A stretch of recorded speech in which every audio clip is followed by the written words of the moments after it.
500 years ago, he washed ashore the sole survivor of a shipwreck. And upon the skull of the man who killed his dad, he said, I'm mad, I must eradicate piracy, injustice and cruelty, and all my sons will follow me, so evildoers will believe that this man cannot die. The Phantom! The ghost who walks. The Phantom! Enemies beware, the Phantom's always there, but you won't find the Phantom. He finds you. What is that thing that in Field of Dreams, Burt Lancaster's character, when he missed out on his baseball career, he says it was just like, you know, having your dream brush by you on a sidewalk and keep going. And that's exactly what my movie experience was like. But you know, it's you learn from everything. So it's you know, one more thing that goes in the bag of tricks, and you move on. So. Definitely. So hopefully, there's another movie at some point in the future about a certain purple character. Yeah, I would love that. But you know, my big fear at King Features was that there would be a deal, and I would read about it in the newspaper. You know what I mean? I would like never even be consulted on that, and that was part of the dust up we had a year ago, actually. Right. So have you? Who are some of the writers that you would look up to or have as heroes in the, you know, your favourite novelists, your favourite writers across any spectrum? Oh gosh, there's so many. I mean, I guess when I was a kid, it was mostly like Jack London and Ray Bradbury, and of course, you know, we all read Brave New World in 1984 and all the sort of stuff you would read in school. I'm just now catching up on a lot of the classics that I missed. I mean, somehow, I think I got through my whole youth without ever reading Lord of the Flies, you know, William Golding. And just found out last week that a friend of a friend in England wrote a biography on Golding. So I think I'm probably going to run through his whole collection of novels. And yeah, so I got a professor friend of mine at Brown who teaches writing, is always throwing books my way. So you got to read this, you got to read that. He was a very tough critic on my novel Manuscript, which is an adaptation from one of my screenplays. And he's a good critic because he's not afraid to you know, be straight with you. A lot of people are, and you know, I've given the manuscript to some people who the feedback you get, it leads me to just say, you know what, I guess you're too nice to really help me with this, aren't you? It's like, they don't want to hurt your feelings. Right. But the criticism, his big criticism of my my novel Manuscript, is that he said, you never took your reporter's hat off. You know, you're writing this story as a journalist, and so he keeps throwing different books at me, and you know, if I can get into them, I do. If he thinks there's something I'll learn from this one or that one. I mean, some of them I get 100 pages in and I'm done with it.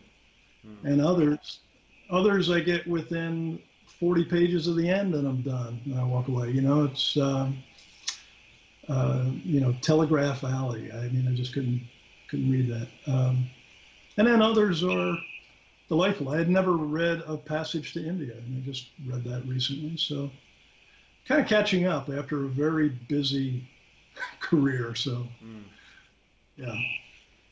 But hopefully you'll see my novel in print one of these years, but I won't even get a chance to get another crack at it in 2018. So right, okay. Next year at the earliest, I think. Yeah, okay. Is that because you're just still catching up, getting ahead with the Phantom strips? Well, no, it's just so many other things going on in life. And, you know, I'm really not that far ahead. I mean, before we had the contract problem, I was a good year ahead, a year and a half ahead, over that long stretch from 1999 on.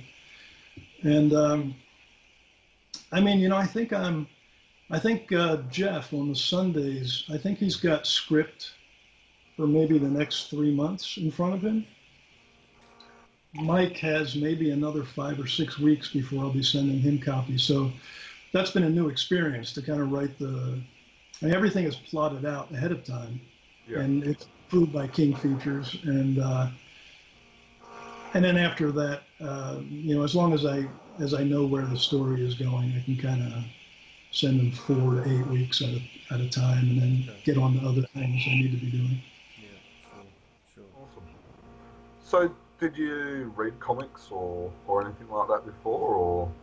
Oh yeah, as a kid, I mean, I read all of the things that we all read: Superman, Batman, Green Lantern, The Flash. And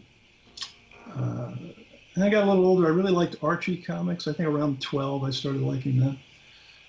So were you a Betty or a Veronica man?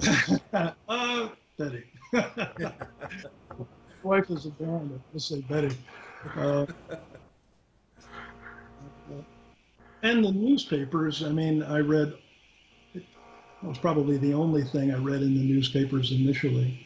The Phantom, most of all. I mean, that's one of my earliest memories. Is before I could read, you know, picking up the newspaper off the step every afternoon and spreading it out on the living room floor. You know, you flop on the floor on your elbows and read the comics. The Phantom was one that like immediately got my attention. And so it's just so strange that like 40 years later, I would be asked to write it. I mean, it's just so improbable. Yeah. So obviously Lee Falk would have been the newspaper writer then. Do you recall who the artist was that you sort of fell in love with to begin with? Yeah. Well, I caught just the tail end of Wilson McCoy's run, right. Because I would have been looking at the Phantom in like 1959. Mm-hmm. Yeah. And then, but of course, the one I most associate with him is Cy Barry. Mm-hmm. You know, those were when I was really reading things, it was Cy who was at the drawing board. Awesome. So that you've got a lifetime of being a fan there. I mean, we can see the Phantom statue in the background there. Did you collect comics and did you collect Phantom paraphernalia and that sort of thing as a kid, as a young person today? Yeah, no, there really wasn't anything. There wasn't anything in those days that I was ever aware of, and I'm really not much of a collector for a few reasons. That you know, I'm rough on stuff. I lose things. I destroy things. You know, and I can barely find the stuff I need to use every day. So, and I kind of am hard on stuff. I mean, I've, you know, like totaled 2 cars and 1 motorcycle, and I lose stuff all the time. So no, I would be a terrible collector, but I really appreciate the collections. I mean, Paul Ryan was so proud of all of the stuff that he had. And I remember the first time we met, he just took me on a tour of his studio and showed me every little bit of Phantom gear that he had accumulated. And of course now, Pete Klaus, you know, Pete is the expert. He's delightful, and he's been so kind to me over the years. He can't, speaking of collecting stuff, he can't seem to walk past any little bit of Harley Davidson stuff, and he'll send it to me. Money clips and lighters and little badges, and so I'm always hearing from Pete, you know. Yeah, no, he is like that. I probably speak to him probably once or twice a week as well. You know, with the story and stuff like that of what he's found or what I've found is we've had him on the podcast. Oh, what was it? Probably about maybe 4 or 5 episodes ago, Dan. Yeah, I heard that. It was a lot of fun, and it's just it's always a delight to hear his voice. You know, he'll pick up the phone to tell me a couple of jokes. You know, it's just Funny guy. Yeah, he is. So, how how did you become writing stories for a Scandinavian publisher and Racemic back in the day? There must be a good story behind that. Well, yeah, I mean, I had a friend from high school who was in comics. He had some kind of entree at Semic. I don't know what he ever wrote for them, but he knew I was looking for freelance work. We had moved here to Rhode Island. The kids were young. My wife was home with the kids. We had this killer mortgage that, I mean, it took, I figured out once that my take-home pay for the first 2.5 weeks of the month, that went to the bank on the mortgage, That's like before you buy a loaf of bread and a quart of milk. So he knew I was looking to make extra money. And he introduced me to an editor. My memory is correct. It was a young female editor. I never wrote anything for her, but somehow she got me to Ulf Granberg. Yeah, okay. And Ulf gave me a tryout. He wanted some ideas. I shipped him some ideas, and Ulf is pretty discriminating on ideas. You send him 3, and he'll pick 1 maybe. So he's a tough editor.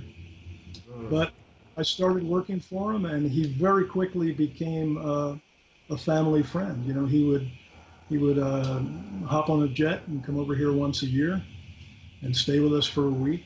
And so he kind of watched my kids grow up, and us, his kids. I think his daughter Carolyn came with him once or twice, and we're still friends. I think I was on the phone with him a few weeks ago. So. Okay, yeah, wow. We're with Pete's help, we're trying to get Ulf on the podcast. So it's funny. I must have heard that from someone. Maybe it was from Mike, but I mentioned it to Ulf the last time we spoke. Okay. Thank you. Yeah, thank you. Yeah, hopefully we can get him on. I think he'll be a fascinating person. Because he's been involved with fandom for so long, especially in the heyday in the 80s and early 90s, and in Norway and Sweden and stuff like that. I'm sure he would be a fascinating person to talk to. He absolutely would be, and he's one of the go-to sources when there's some gap in my knowledge of Phantom lore. And I think the last time I spoke to him, we were talking about some of the old classic Falk stories that could kind of use another go, a bit of retooling and kind of connect them to something that's going on in the current story. So he had 4 or 5 ideas on that I'll very seriously.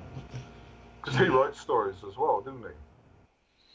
He did occasionally. I think he was really, really busy with the editing. But yeah, he did. Yeah. He did write stories. So that sort of feeds into the next question, which was when you started working for Racemic and writing stories for them. You just said that Ulf Granberg was very discriminating. Was that around the idea of what would fit into Lee Falk's Phantom lore, or to what extent did you consider that you had to stick within Lee Falk's canon?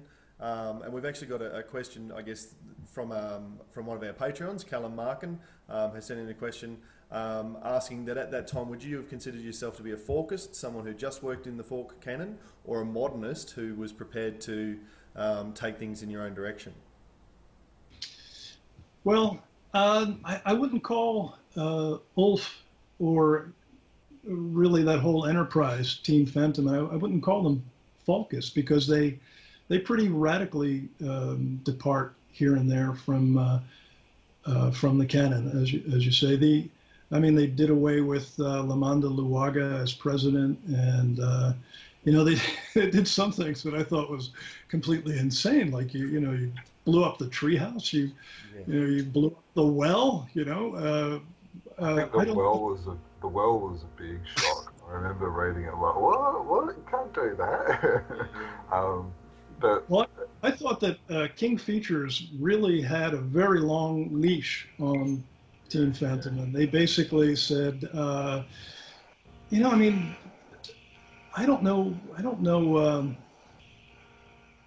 I mean, I think it's a business decision. There's a company that's willing to, pay you some money to run one of your properties. I think they just were happy with that deal, and they weren't too strident about saying you can't do this to the universe, you can't do that.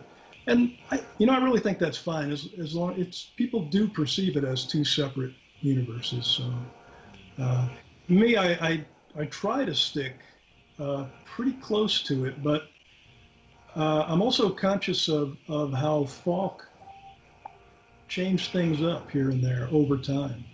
And so the question I always ask myself is, I'm changing something here. Is it reasonable to believe that Falk would think this is a good thing to change? Yeah. Or is it something that he would consider really sacrosanct and you don't go near it? So it's always sort of, it's almost a little bit of, forensic psychology or something like that. Did you ever meet Lee Falk? That's one of my big regrets is I never did.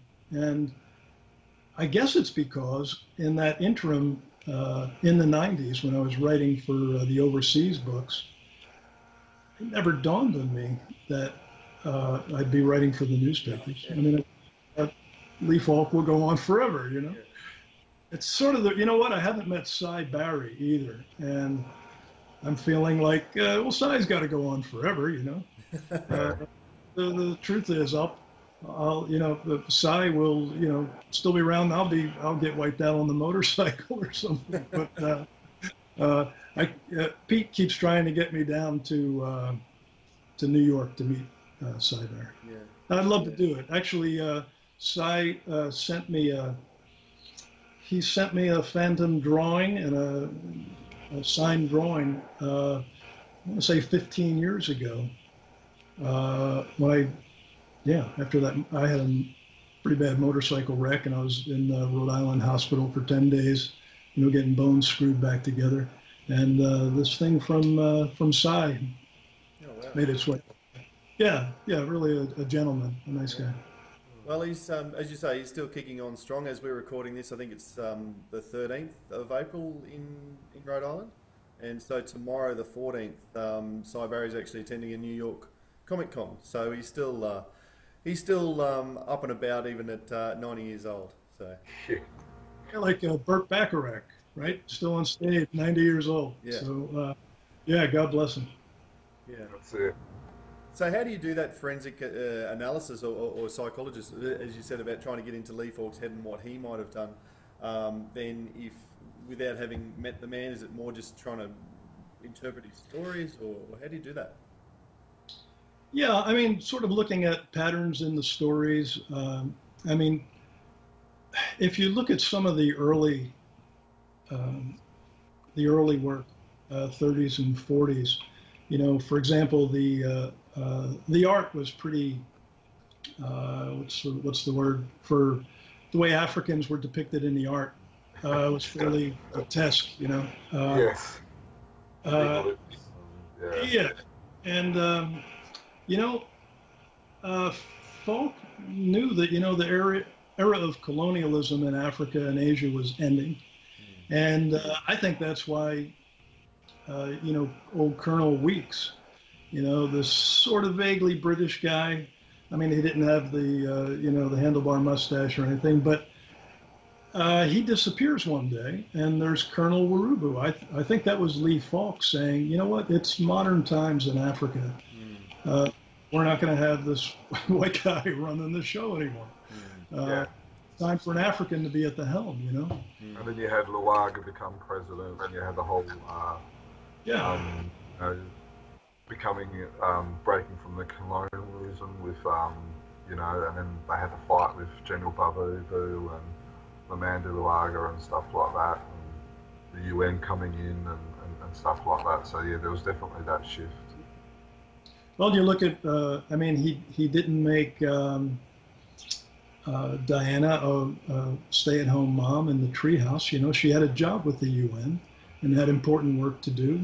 So she's a mom and a working woman at the same time. So he was kind of, you know, Falk was kind of, he wasn't stuck in the past. I've always had the sense that he was kind of evolving with the times. I mean, and it makes sense that he would have a perfectly progressive outlook on things. He's an educated guy with a career in the theater. He lives in New York City. You know, so it's, you know, I feel certain he would have broken the gender barrier in the Jungle Patrol. I mean, that's an easy call. Yeah. So that was coming, you know, if Lee Falk were still on the job. Yeah. Well, those are the kinds of things I look for. The only thing I know for sure is he would never blow up the well. No. He would never blow up the treehouse. No. So, yeah. So I'm trying to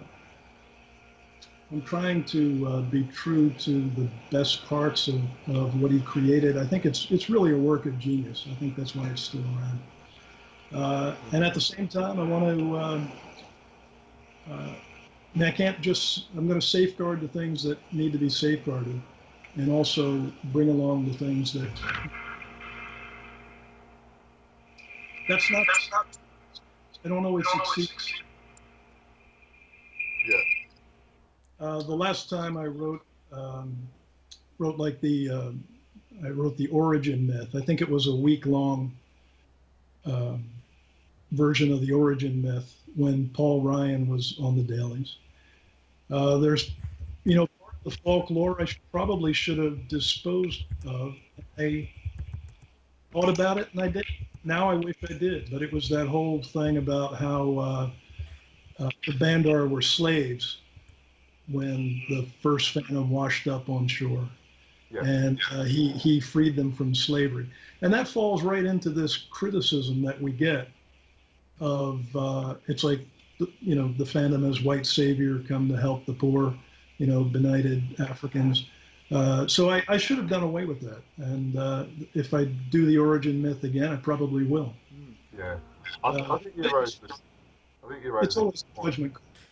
Yeah, like I personally, like with the, don't want to go too much down the rabbit hole, but with the movie Black Panther, I thought the latest Tarzan movie was actually a better movie, but because it had the old legacy issues, a movie like Black Panther gets better press than say something like Tarzan. I haven't seen Black Panther yet, but I will. I think the last comic movie I saw was Wonder Woman. So. Yeah. So now you made mention about females in the Jungle Patrol. Now I know you've got daughters, correct? Yes, 3 daughters. Yeah. So did that have a? Because it's one thing I've noticed in your stories is that there's been a strong female presence, and I know as a father of one daughter, the second one coming along very soon, you kind of look for a lot more stronger female role models in a sense for your daughter and that. So was that a conscious effort to be able to create more female, stronger characters in the Phantom lore because you know you've got 3 daughters and stuff as well? I don't think so, really. No, I think I'd probably, if I had 3 sons, I probably would have done the same stories. You know, Falk, I mean, some of the very early stories, you know, those female gangs, female criminal gangs that the Phantom battled. Wasn't there a bunch flying around in airplanes, landing on the secret island and all that? You know, Falk was, he kind of already set that standard. I looked at that standard right from the very first strip. The very first 3-panel strip was Diana knocking out Mike in a boxing bout. Yes. So, you know, I think the standard was set pretty early. Yes, that's a wonderful strip there. Yeah, so that's right in the Lee Falk tradition, I think. So. And I think that's really good to hear that you sort of have identified that Lee did move the story with the times, as you say, and times change. You know, the world's different now than it was 10 years ago, let alone 25, let alone 80. So to hear that you're mindful of that, you know, that's I think that is very much in the Falk tradition. You know, there's a lot of things in the old stories where I'm, you know, on the one hand, I want to kind of touch base there and kind of honor those things and bring them into the present day. You know, I'm not really sure how to do it in some cases. You know, sometimes it's as simple as a location. I mean, he's got a castle in Europe somewhere. Yeah. We ought to make a mention of that at some point. And, you know, I'm not really sure what to do about the Isle of Eden. You know, Toma. I think Toma needs to come back at some point. That's a character I kind of lost sight of. What do you do? You know, speaking of Isle of Eden, what do you do with the more unusual creatures there? You know, his and hers, or however his name. Yeah, Steggy the dinosaur. So anyway, those are the kind of questions. How do we? I kind of like to I like to connect the past to the present, if it can be done in a reasonable way. And on some of those issues, you really do grasp for a way. I haven't resolved it yet. All right. We're sort of jumping around a little bit now, but the taking over the newspaper strip. You know, you said that you was, you know, in the 90s, you would never have expected that you would end up there. How did that opportunity present itself? How did you move from, like, because you wrote the first stories after Lee Falk passed, and there was a bit of jumping back and forth between yourself and whether it was Graham Nolan on the Sundays or Clay Ramethi on the dailies and the Sundays, and then there was that 4-year gap that Jermaine mentioned where you took over the dailies and the Sundays came later. Can you talk us through that little period and what was going on there?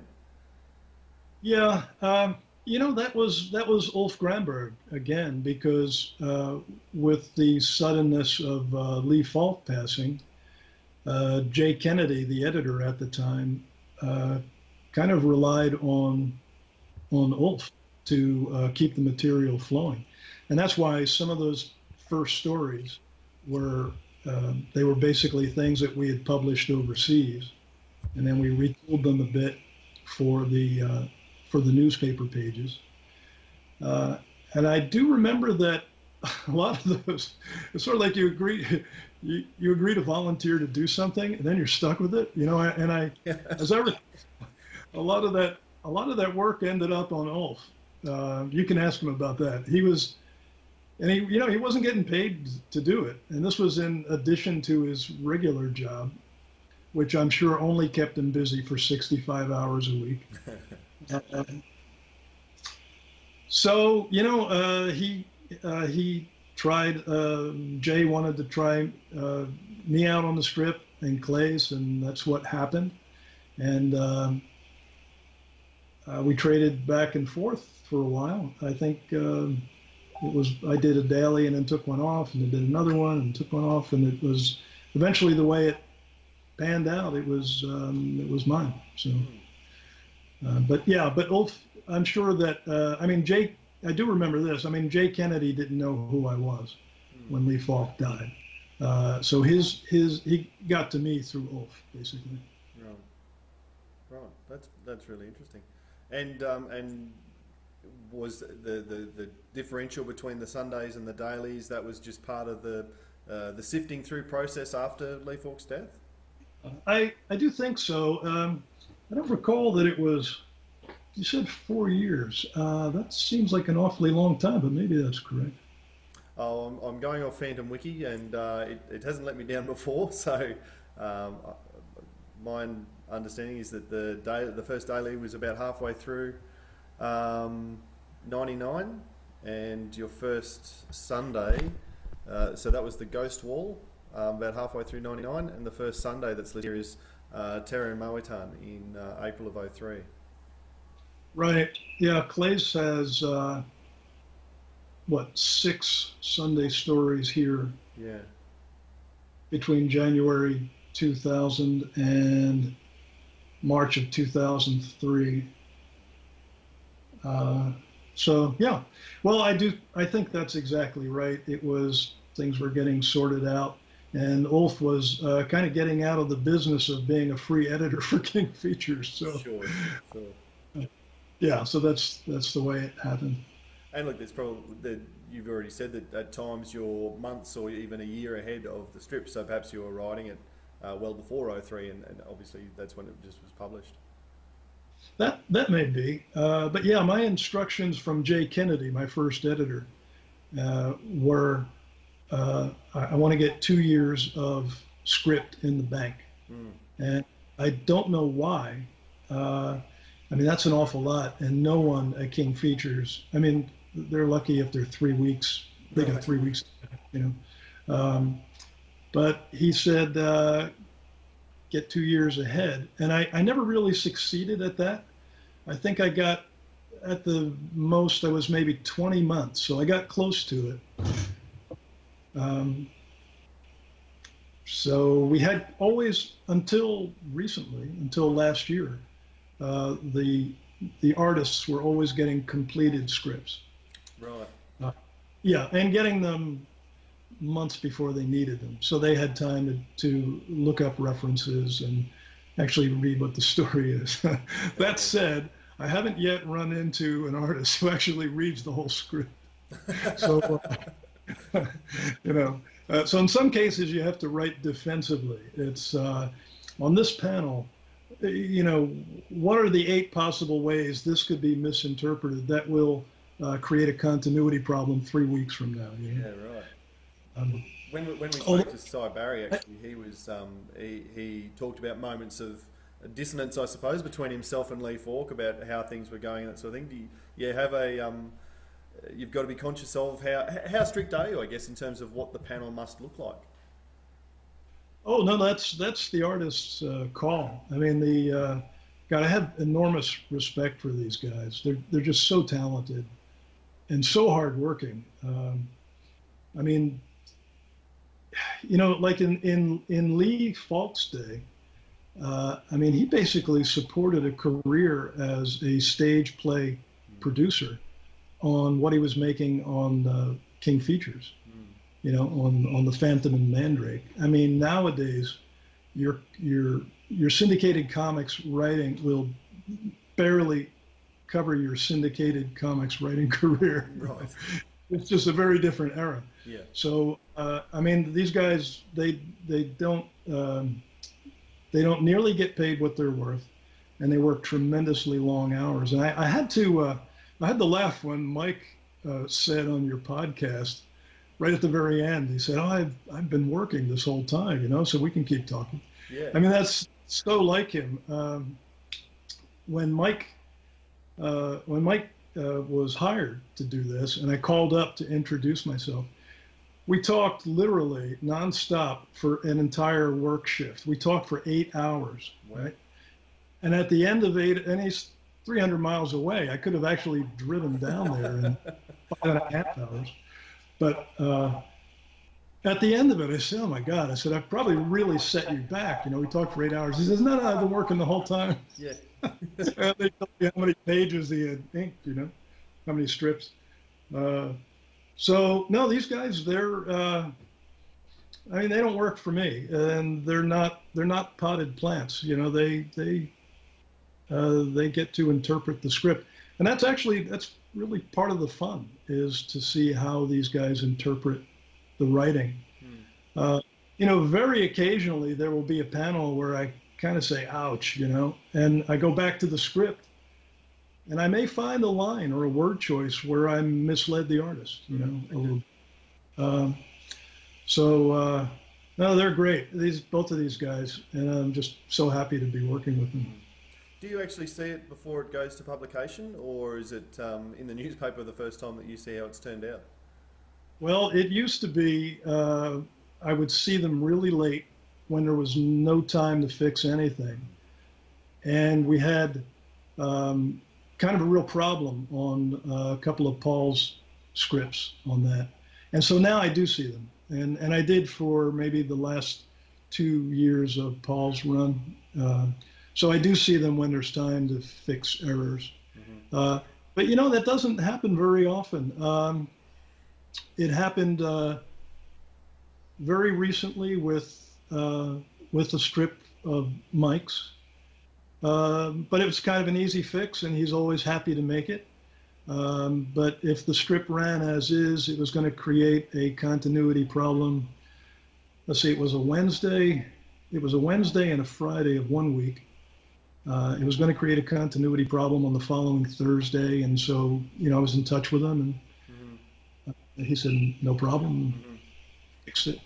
And of course, some of the more hardcore fans would notice a continuity issue like that. You'd probably hear all about it.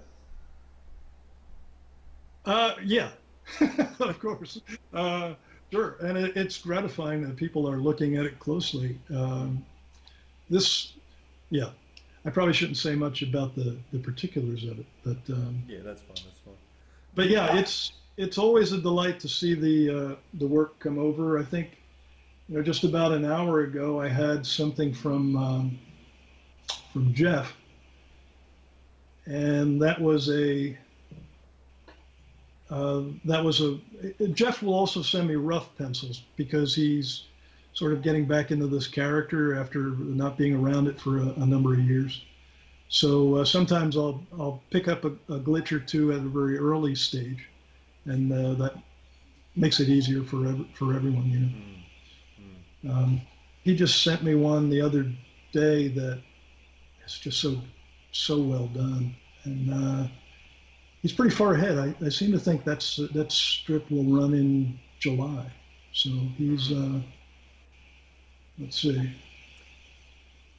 Yeah, I think both those guys will put the odd thing up on social media, and Jeff's quite good at showing you one frame without dialogue, or you know, pretty early in or just after inking sort of thing, and we'll say, "Oh, find out what happens in July." I think was the last one I saw of that too. So, yeah.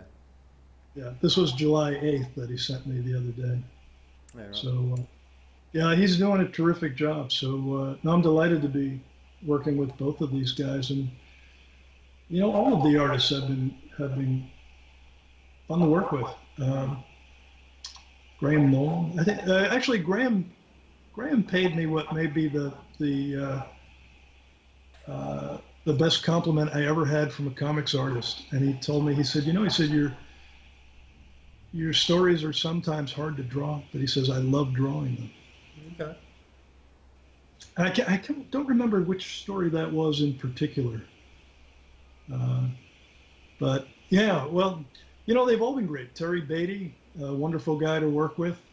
You know, I do think that King Features has, I mean, there's so many good artists out there, and the work is kind of thin, you know, and they've really got the pick. You know, it's kind of a buyer's market. So yeah, happy to be working with these guys. Yeah, cool.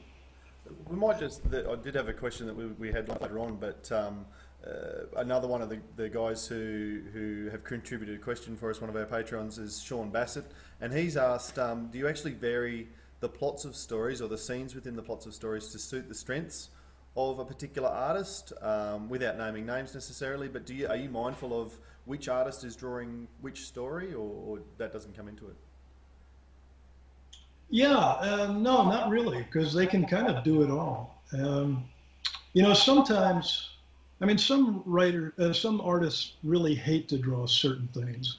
So, you know, I'll often run that by them because I can give them a different story. If someone really doesn't want to draw a B-29 bomber, you know, I'll give that to the other artist, or go on to a new idea. I mean, there's no shortage of them. So. Yeah.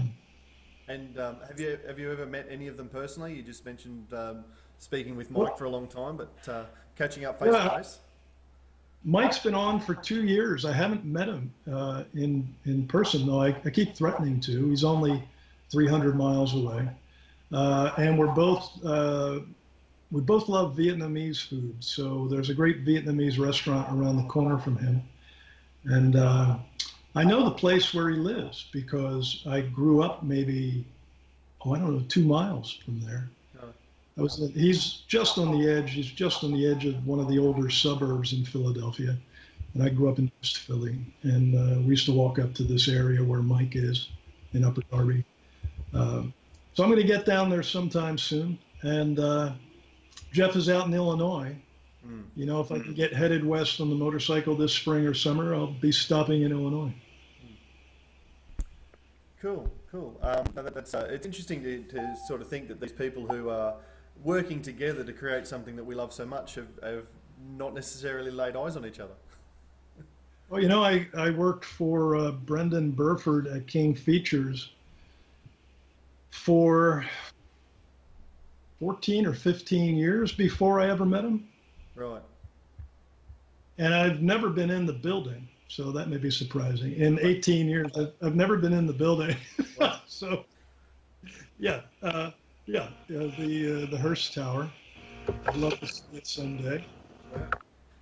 But it's all done, you know, this is all done, used to be done by fax. Now it's all, you know, email and instant messaging and stuff like that. Yeah. So especially with Racemic, then Egmont, because those artists were all over the world. I'd be working with an artist in Spain or Argentina, and you rarely meet anybody. You know? Yeah, fair enough. So we ask this of the artists all the time about their actual creative process, and it's interesting to speak to a writer. I guess famously in the technology at the time, Lee Falk used a typewriter and almost all the way to the end, and then would annotate by hand. And something that's very popular with collectors is getting a hold of those actual scripts with the hand annotations and perhaps a little sketch from the artist as a thumbnail sketch or whatever that panel might look like. I assume that you're all word processor these days, and I guess what's your process from conceiving an idea? I'm an English teacher myself, and I would teach kids, right, you've got to go through a brainstorming and a planning process before you start to flesh that out. I guess that's a long-winded question, but basically what's your process as a writer? You know, it starts with, I may get up out of bed at 3 in the morning with 5 words that I need to write down so I remember them in the morning. And, you know, I've got a file of, there must be 100 ideas in it, fleshed out, you know, to a greater or lesser degree. And sometimes you'll go back a year later and make a fresh note. This is a terrible idea. Never write this story, you know, that type of thing. I've done that. So, you know, I think it's mostly like the germ of the idea is kind of subconscious. And but I always work from an outline, and I always write a complete synopsis of a story. And that's good practice anyway. You know, I do that with other kinds of writing as well. But it was really a requirement at King when I started working for Jay Kennedy. You know, he wanted to see the story beginning to end. Okay. And, yeah. So to make sure there's nothing out of character where the Phantom beats 3 guys to death with a baseball bat, you know, that type of thing. Yeah. So, and you know, in all these years, I've never had a story rejected from King because, you know, I know the character, and yeah. It's not like I would suggest something that's like grossly out of character for him. Yeah. Sure. Yeah. Do they make many changes to the actual script, or have they ever? No. No, they run as I write them. Yeah. And the artists interpret them. Okay. Well, so again, that was a question we had lined up for later, but about the editorial control, how much oversight they have. So basically, it's I mean, your experience anyway, whether they've liked your stories, is that they are looking at your overviews and then almost rubber stamping it, sort of thing. Yeah, they like the ideas. I remember Brendan saying, the stories are great. Keep doing what you're doing. Keep coming, and you're making my job easy. Just keep doing it. So yeah, it kind of it runs with no interference, really. But I feel confident if I do come up with something that shouldn't run. I think Evelyn's going to catch that. You know. Yeah, I mean, she's watching. So Evelyn's your most recent editor there at KFS. So was it Jay, Brendan, Evelyn? That's just been those three. Correct. And King Features ended up buying Reed Brennan Media in Florida, and Evelyn was with Reed Brennan, I believe. So instead of she used to work for King as a contractor through Reed Brennan. Now she's a Features employee after the sale. Okay. And I think it might have been something you said just before we started recording. She's the first Phantom fan editor that you feel like you've worked with. Yeah, I mean the first that really. Yeah, I mean not that Jay or Brendan were uninterested in the Phantom. I don't mean to say that, but I do think that Evelyn is a fan. I definitely get that vibe from her. So. Yeah, cool. Do you think that makes your job easier or harder, or do you think it brings a better product? Well, I want her to be happy with what I'm doing. Probably, I'm a little more conscious of it. Probably. Yeah. So, yeah, I think she's happy with everything, and I hope she continues to be. Yeah. And having a fan, I guess, have a look at it in that sense, makes sure that you stick closer to Lee Falk's canon, to Lee Falk's lore as well. She'll have ideas about that herself, I suppose. Yeah, I think so. I've made. I'm waiting for a story idea from Evelyn. Yeah. I've made that offer to every editor. It's like, throw a one-liner at me, something that you really want to see. Yeah. And I've never had them take me up on it. I've also done that with the artists. So far, I haven't had any feedback from Mike or Jeff on that. But Paul Ryan would occasionally, if I kept after him, he'd send me a one-liner. And this was his idea. He sent me an email one day and said, what if someone tried to take over the leadership of the Bandar tribe? Oh, okay. Period. And so I wrote a story based on that, starting from that germ of an idea. And yeah. I make that offer to them, not because I'm out of ideas. I mean, to the contrary, that the ideas like fall out of the sky every day and hit you in the head. But it's because I really want to engage the artists. Yeah. There's something they really want to draw. Well, when I think it was Jeff Weigel, he made mention that you give him that offer as well, and he said that the Mandrake crossovers was Terry's idea. Is that correct, from memory? Yes, that is correct. I'd forgotten that. But Terry was a great Mandrake fan. And he said, "We get Mandrake in here." So we had that Sunday story of the cruise. Yeah. That was a good, fun story. I really liked that one. I think I've even got an original Sunday from Terry from that story as well. That's great. Yeah. So do you have like a couple of favourite stories? Like I'll just a couple of the ones that I really enjoyed was the Terror in Moatuan, which was you and Nolan. The Mandrake's Bond Voyage, and then the Diana's death story as well. Do you have any that kind of stand out to you? You know, I always, it's always, my favorite is always the story I'm working on, really. Uh, because I always think it's the last story I'll write. Okay. Uh, you know, like taking nothing for granted.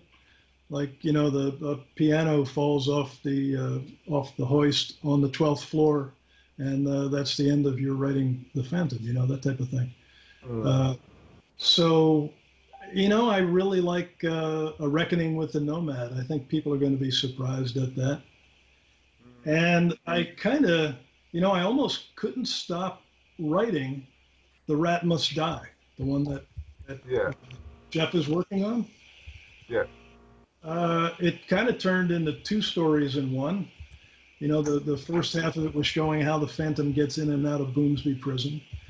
And then the rest of it is they're finally launched on this mission.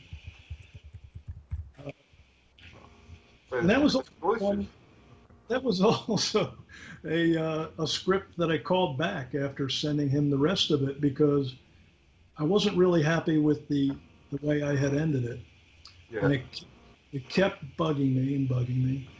Okay. And I finally sent Evelyn a note and Jeff, copied Jeff on it, and said, you know, I'm gonna rewrite that ending. So you know, look for a new version of the script, an amended version, you know, a week or so. Um, so yeah, so I'm those are the stories I'm into, is the ones that are right in front of me. Yeah, right. Yeah. Okay. Do you really, this Reckoning with the Nomad, you seem to really enjoy going back and having those villains that reappear in multiple stories? The Python was in a whole bunch of stories before he's out of the picture for the moment, but he's not in a never can come back sort of situation. I'd Right. like to see Sahara come back again. Um, the Nomad now. You have a lot of fun with those recurring villains? Oh, sure. I mean, they're too. You know, the Python was too good a villain to kill off, but and I definitely got some flack when he didn't die at the end of that big 5-part story. Yeah. Yeah. And it was funny because some of it was unhinged. You know, there was a fellow who used to write to me from Connecticut who'd been reading The Phantom forever, and uh, he like couldn't believe it that Jatu wasn't, you know, the Phantom didn't just like murder him in the prison. And, you know, my response was, well, you've been reading this for 60 years. I mean, you've kind of caught on that the Phantom doesn't really do, you know, Doesn't kill. initial killings, right? Yeah. But it was the Jatu was so evil that he needed to die. That's the way this reader felt. Right. He really I just- was. He really was. He's probably one of the better villains of the Phantom that we've got. He's because he matches the Phantom physically and mentally. Yeah. Yeah, I mean they're all pretty cunning. The same with Eric Sahara. Um, so yeah, you kind of hate to do away with them. I mean, at some point, Chatu will get out of that cage he's in One Land, and you know, maybe maybe they're, you know, who knows what the Phantom will think about that, because he's had opportunities to dispatch this guy. His code really doesn't allow him to do that unless his life is in danger or some other innocent life. I mean, the Phantom saved Chatu from dying of Ebola in the jungle. He's trying to weaponize Ebola that he was extracting from some bats. You remember that story? Yep. And you know, the Phantom goes to extraordinary lengths to save Chatu's life. And Chatu goes on to blow up the UN building in Mawatan and disappear Diana into Graveline's prison in Rhodia. So it's sort of like no good deed goes unpunished, you know. So yeah, so I don't know what's next. Well, I do know what's next for I don't know what's next for Chatu yet. What about bringing back some of? You already mentioned a conversation with Ulf Granberg about revisiting some old stories. What about bringing back some of the classic Phantom villains? I mean, I think Sing Brotherhood's only been in 2 or 3 stories, for instance. Is there any thoughts of bringing them into the modern stories? Yeah, well, and Hydra, right? Hydra was another one. Yeah, Hydra was a good one. Yeah, I mean, I think that's all fair game. I don't think those were any of the ones that Wolf suggested. You know, what was the Jim Shepard once said, you should bring back Mr. Hogg. Yeah. Yeah. And Mr. Hogg, I never got Mr. Hogg. I kind of thought, well, depending on your point of view, he was either a tribute to or a ripoff of a Dick Tracy type villain, you know? Yeah. Yeah. But was Mr. Hogg big in Australia? Was he like a favorite villain or something? Yeah. Yeah. I think he was in the 2nd or 3rd ever Frew comic, you know, back in the 30s, and there's a really classic cover from that early comic, and I think that really solidified him in the Australian mindset. It would be difficult, I think, to bring him back for a sequel, maybe a prequel. I don't know, but that's a gangster era type character, and bringing him into 2020 or you know thereabouts would be a tough call, I think. He just kind of I have to go back and read some of those stories, but he just kind of would like emit unpleasant noises and things like that. Didn't he? He was yeah. Yeah. Yeah, he was definitely a gangster type of villain. Yeah. So look, whether it Vultures, Hydra, the Sing Pirates, I think we'd love to see, and I think that makes a bit of a connection too, and brings the whole 80-year history of the Phantom together, which I think fans really like to see. There's a lot of pride in the fact that it's such an old character and an old strip,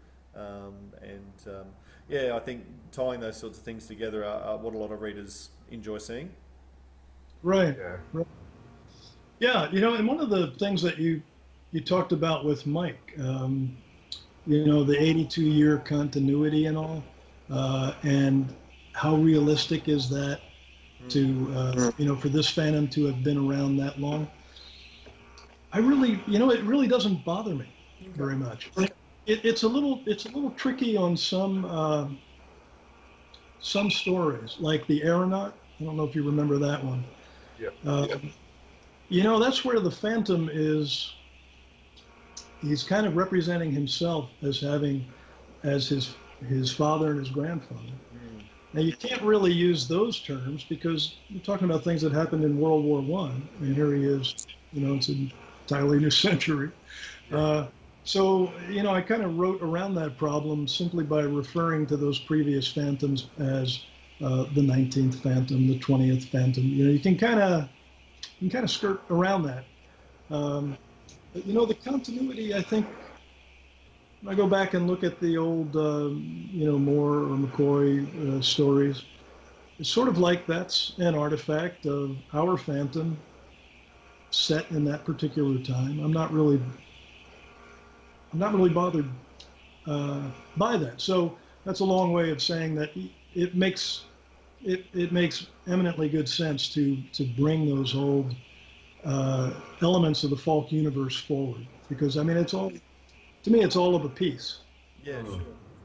Well, So, no, you go, Jim. would I be fair in saying, and this is a question that a couple of the people have all asked, that we will not see the 22nd Phantom, that it will stay the 21st?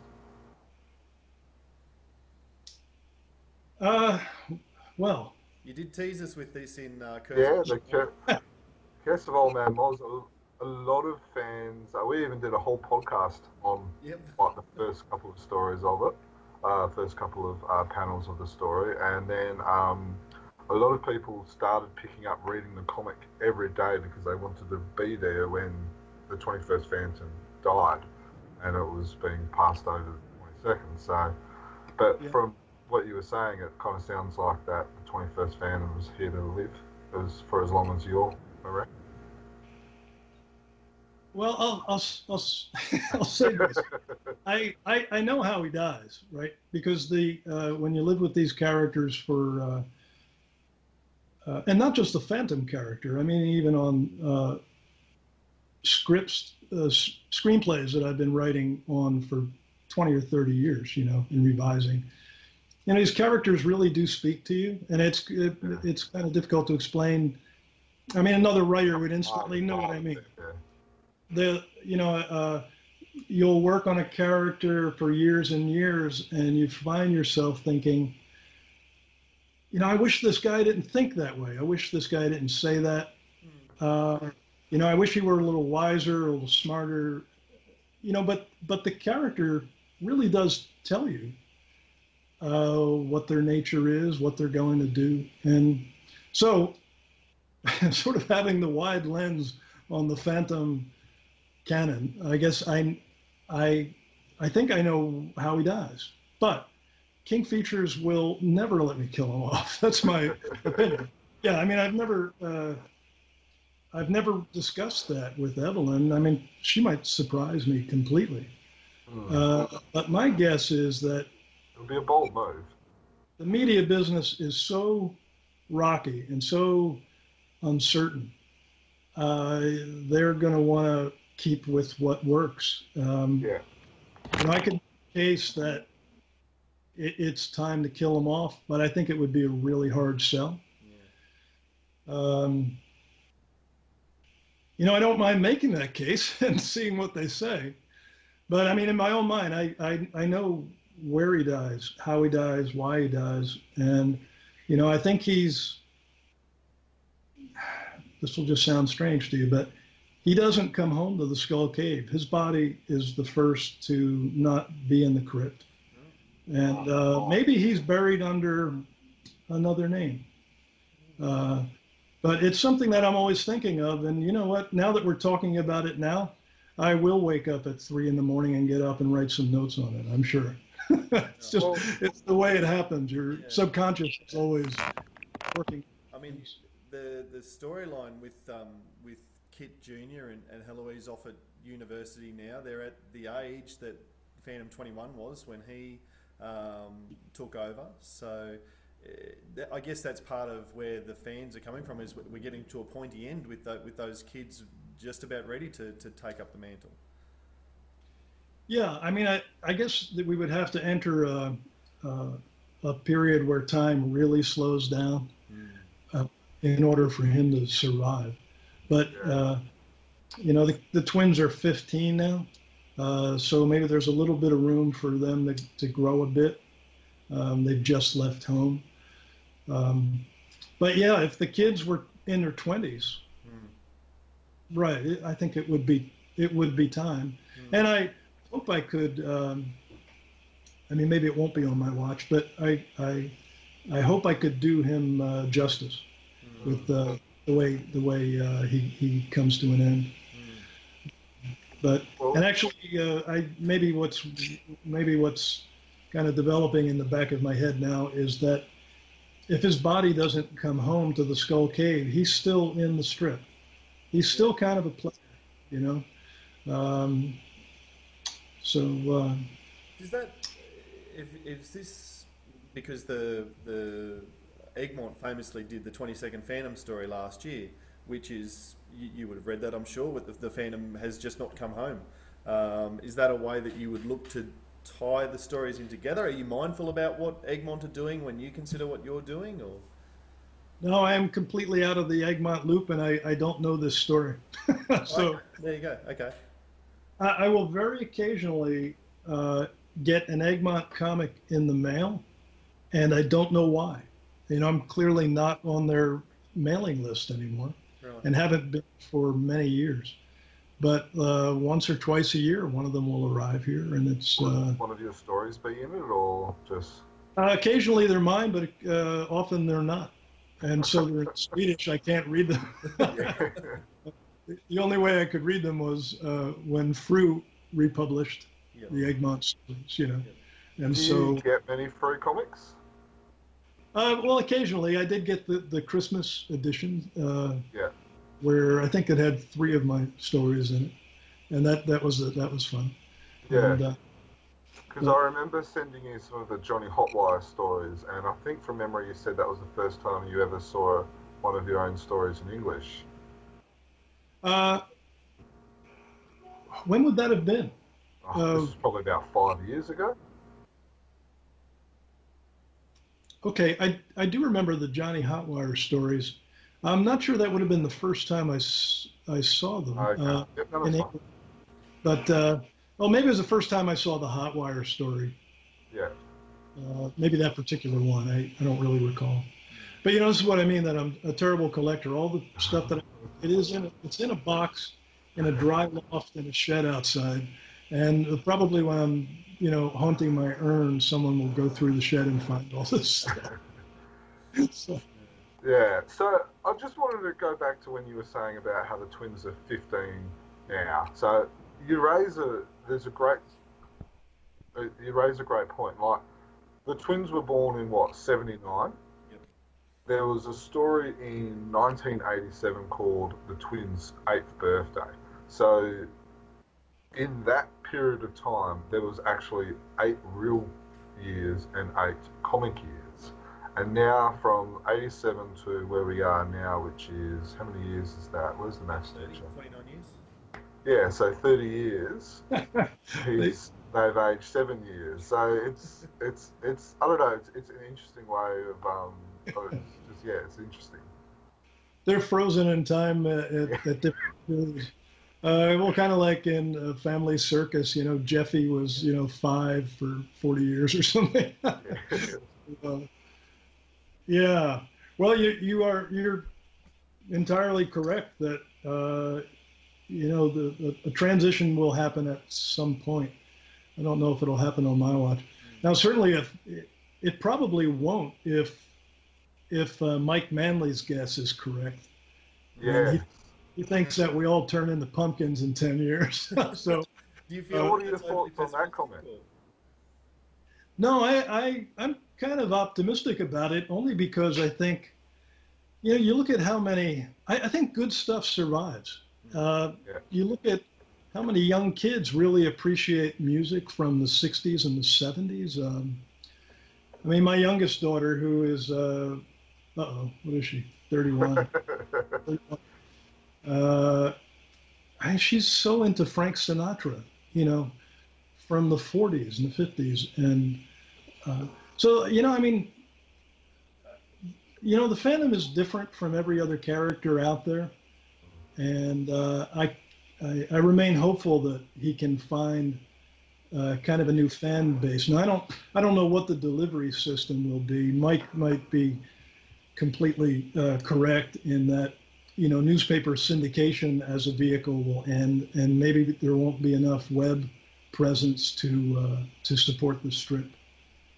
But again, all of that uncertainty is the reason why I always approach the stories I'm writing as the last ones I'll ever do. You know? Yeah. That's probably a good philosophy to have. Yeah. So we'll learn to do together. Yeah. Another one of the questions that we got sent in, I guess, speaks to a statement that you made in the interview the interview that we did as a written thing last year with you. And I think you said at the time that the newspaper strip was the Phantom canon. And Luke Very has asked us to ask you, is the newspaper strip lore? Do you think that you know, that is the one true Phantom? If you know, the 21st Phantom was to die in the newspaper strip, would that mean that that's what has happened now and needs to follow on in other versions? Where do you stand on that sort of question? Well, no, it's kind of yes and no, because I think yes, the newspaper is the Phantom universe, but I think if he died in the newspaper, he could very well continue in, you know, Norway and in Sweden, wherever. Yeah, I mean, I think readers can they can handle that. You know, they can definitely, you know, give readers. I give them a lot of credit in that they can keep one universe separate from another. You know, wouldn't it be interesting if they liked both universes and bought both stories? You know, yeah, and so, you know, supported the work that way. Yeah, I don't know. I do think that, a lot of, and this is obvious, I guess, but for a lot of people that have, are my age or older, yeah, I think they're done with the strip as soon as the 21st Phantom dies. Yeah, I think you're right. Yeah, and that would make King Features really nervous. Yeah. I mean, because the only thing that really kind of saves us now is when they try to cancel the strip, the newspaper editors are bombarded by, readers saying, don't do this. Yeah. Now, if we kill the Phantom and the same readers start saying, yes, please cancel the Phantom strip, we're out of business. Yeah. Yeah, exactly. So keeping track of the 82 and a bit years of Phantom stories must be a tricky business. We talked to artists about references that they've got. So Barry told us about filing cabinets of pictures that he used, and Jeff and Mike have said that Google Images is their best friend and that sort of thing. What sort of reference list or character list, old jungle saying list, do you have so that you know that what you're doing sort of dovetails into what's been done before? Yeah, well, a lot of that research was done by Ulf, right. And so the old jungle sayings and the birth and death dates of the various phantoms. That's all consistent across both universes. Yeah. As far as the old strips themselves.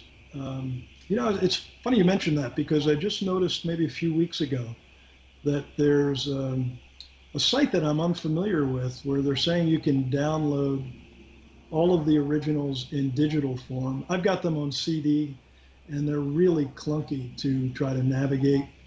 I really haven't found a good program that enables me to read those easily. So I've got to look into this other place. I'm a little reluctant to just start downloading zip files from a site that I don't know. But I would definitely like to have everything from day one in digital form. The only reason I had the CDs, that was because of the late Ed Rhodes, who was a great friend of Pete Klaus, and I got familiar with both of those guys at the very same time. Yeah. Through Ulf, if I remember correctly, and it was actually Ed Rhodes who sent me all these CDs. I mean, there wasn't any support from King Features on this, so yeah. So it enabled me to refresh my childhood memories of the strips I had read. Well, I've got copies of probably about 80% of the dailies and I think all of the Sundays. So after the podcast or something like that, I can probably help sending them through or something like that if needed. That would be wonderful. Yeah, I'd appreciate that. Yeah, references are tough to come by, and of course they're not cataloged, so it's hit or miss. Like you may be looking at an old story and say, here's an early reference to Boomsby Prison. This is what the architecture looks like, and those things are invaluable. I kind of catalog them as I find them. So yeah, by all means. Yeah, so that was something I thought. You might know Hermes Press are currently reproducing the Avon novels from the 70s, and I just recently read the second one, which was The Slave Market of Makar. Right. That the characters escape the prison, but they take a different path to what the Rat has taken just recently. Is that I don't know. Is there two tunnels that come out of the prison? Is there, or this one is entirely separate? Yeah. The one you it's counterintuitive. I mean, it makes too much sense to walk down into the bowels of this old colonial citadel to get out of it. So, if you take this other route and walk up, it's completely counterintuitive. Yeah. No one knows that there's there's a wall within a wall in the tower and that sort of thing. Fair enough. Yeah. I mean, one of the charms of the strip for me was always that the Phantom is familiar with secret places, and it just was another secret place. Yes. To you know, mystify people and kind of uphold the myth. Yeah. So Well, he famously bricked the other one up anyway, so this other. That's good. What sort of a challenge is it for you to take? We've talked about the 30s and 40s and characters that sort of are stuck there in a sense, like you, Mr. Hoggs. To take a classic pulp character like that into a modern world. I mean, the Phantom used to have to climb a telegraph pole and tap into a wire to ring the Jungle Patrol on the X-band or whatever. Now there's the potential of smartphones and Skype and that sort of thing. How challenging is it to take a character through such a rapidly changing technological world? yeah, you know, I mean, kids nowadays, if there's 5 years in age between kids, they don't even know each other's devices or apps. You know, so it's changing so quickly. But yeah, I mean, you know, readers aren't going to buy the Phantom climbing a pole with a plug-in handset. And I love those old images, you know, because I grew up with them. So, you know, I haven't figured out whether he carries a phone or he kind of takes advantage. Like if he, you know, knocks somebody out, he uses their phone to call the Jungle Patrol. But yeah, we've shown him using them. And it's kind of I think it was in one of the Python stories that Paul drew. We kind of did a kind of a wink at that, where the Phantom was calling someone on a satellite phone. And in the last panel, he kind of, when the call is concluded, he takes the phone down and he looks at it and he says, "I've got to get one of these," you know. Like, these things are handy. Yeah. So, but at the same time, he doesn't have a utility belt to put it in, or was he going to tuck it into his boot? Or that's a problem. Yeah, I don't know what to do about that. But we've kind of been slowly showing him using newer technologies. Yeah. And Well, you know, I mean, I think in a couple, he even had Skype. He does some video chats and stuff like that. So he's probably got Skype. Right. I didn't have that until yesterday. So You're catching up to the Phantom now. yeah. So he's you know, up on Walker's table, he's got a satellite receiver, and he's apparently got a generator up there, and so he can stay in touch. So yeah, we're going to try to modernize him and not lose, you know, any of the sort of happy, you know, gauzy edges around the universe too. Well, we still want to see jungle drums as the main form of communication between tribes and that sort of thing. You know, the monkey mail. I don't know what to do with the monkey mail, you know, but I always loved that. Yep. But plausible for, what was it, Chi-Chi, the monkey, to be carrying out, right, a note through the jungle. But, you know, they could have, you know, you could have a Russian cyber attack on the net in Bengala, and maybe that we go back to the monkey mail. You know, I don't know. It's an interesting challenge that, like you say, is completely different 5 years from now again, and 10 years from now, depending on what's available. Yeah. So we briefly talked about it at the beginning. Could we go into some discussions regarding the well, I guess the sensational resignation letter that we saw from you in 2017, and how after a break of a couple of months you came back on board with a contract and that? Could we touch upon that? Sure. I think it took everyone for a shock when that happened, and a lot of people were saying, well, that's it, that's the Phantom, all done and dusted, we're never going to see him again in the newspaper. You know, we had people starting wearing black clothing and burning the candles, and you know, going to church for the first time in a while, and you really rocked a lot of people's world with that article. Well, I'm glad that I mean, I don't think that's what would have happened. I think they would have replaced me in a heartbeat, and life would have gone on, you know.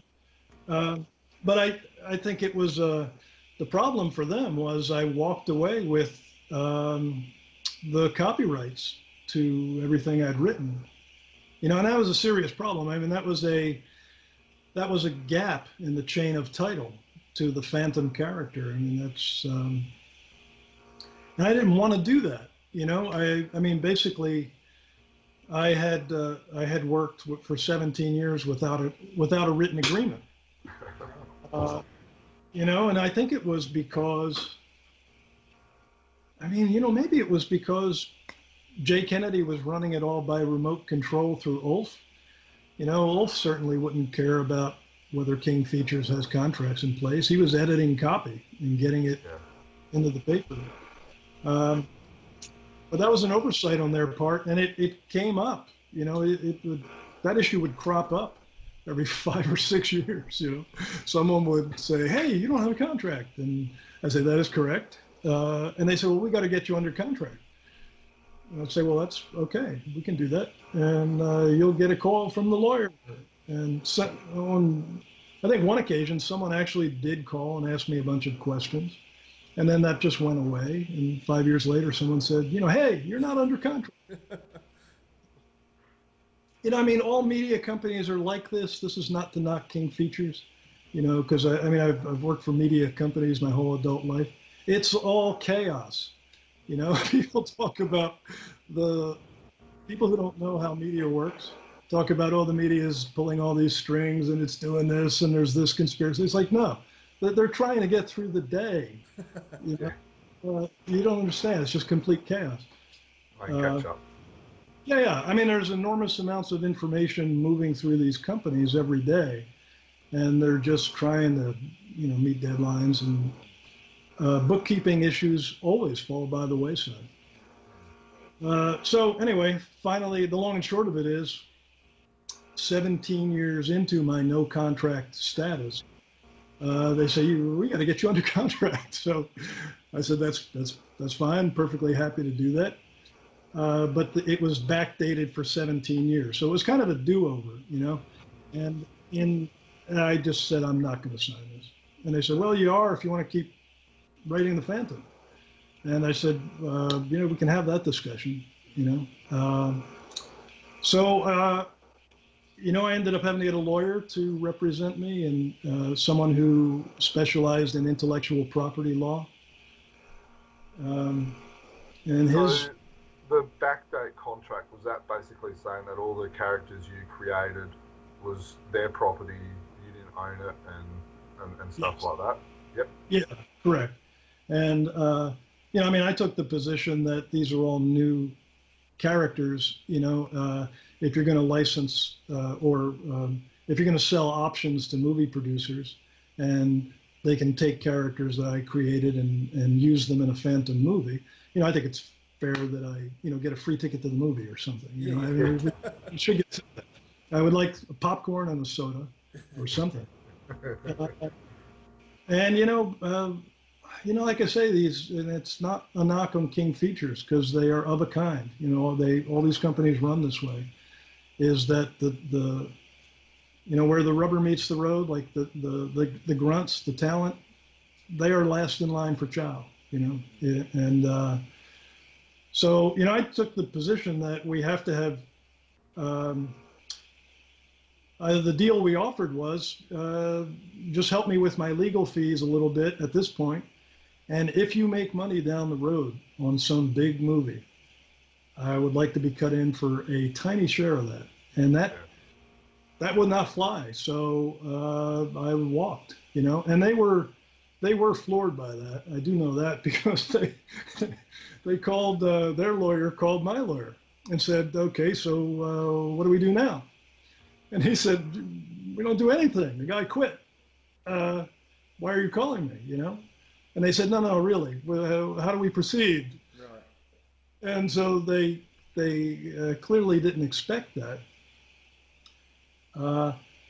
And they did hire outside counsel at that point. And my theory, nothing to go on, but just sort of looking at the travel on the whole thing from, like, you know, helicopter altitude. My theory was the outside counsel said, there's a hole in the title to this character now. And if the guy walks away with this, I mean, that's a problem, you know, if you're going to sell movie options.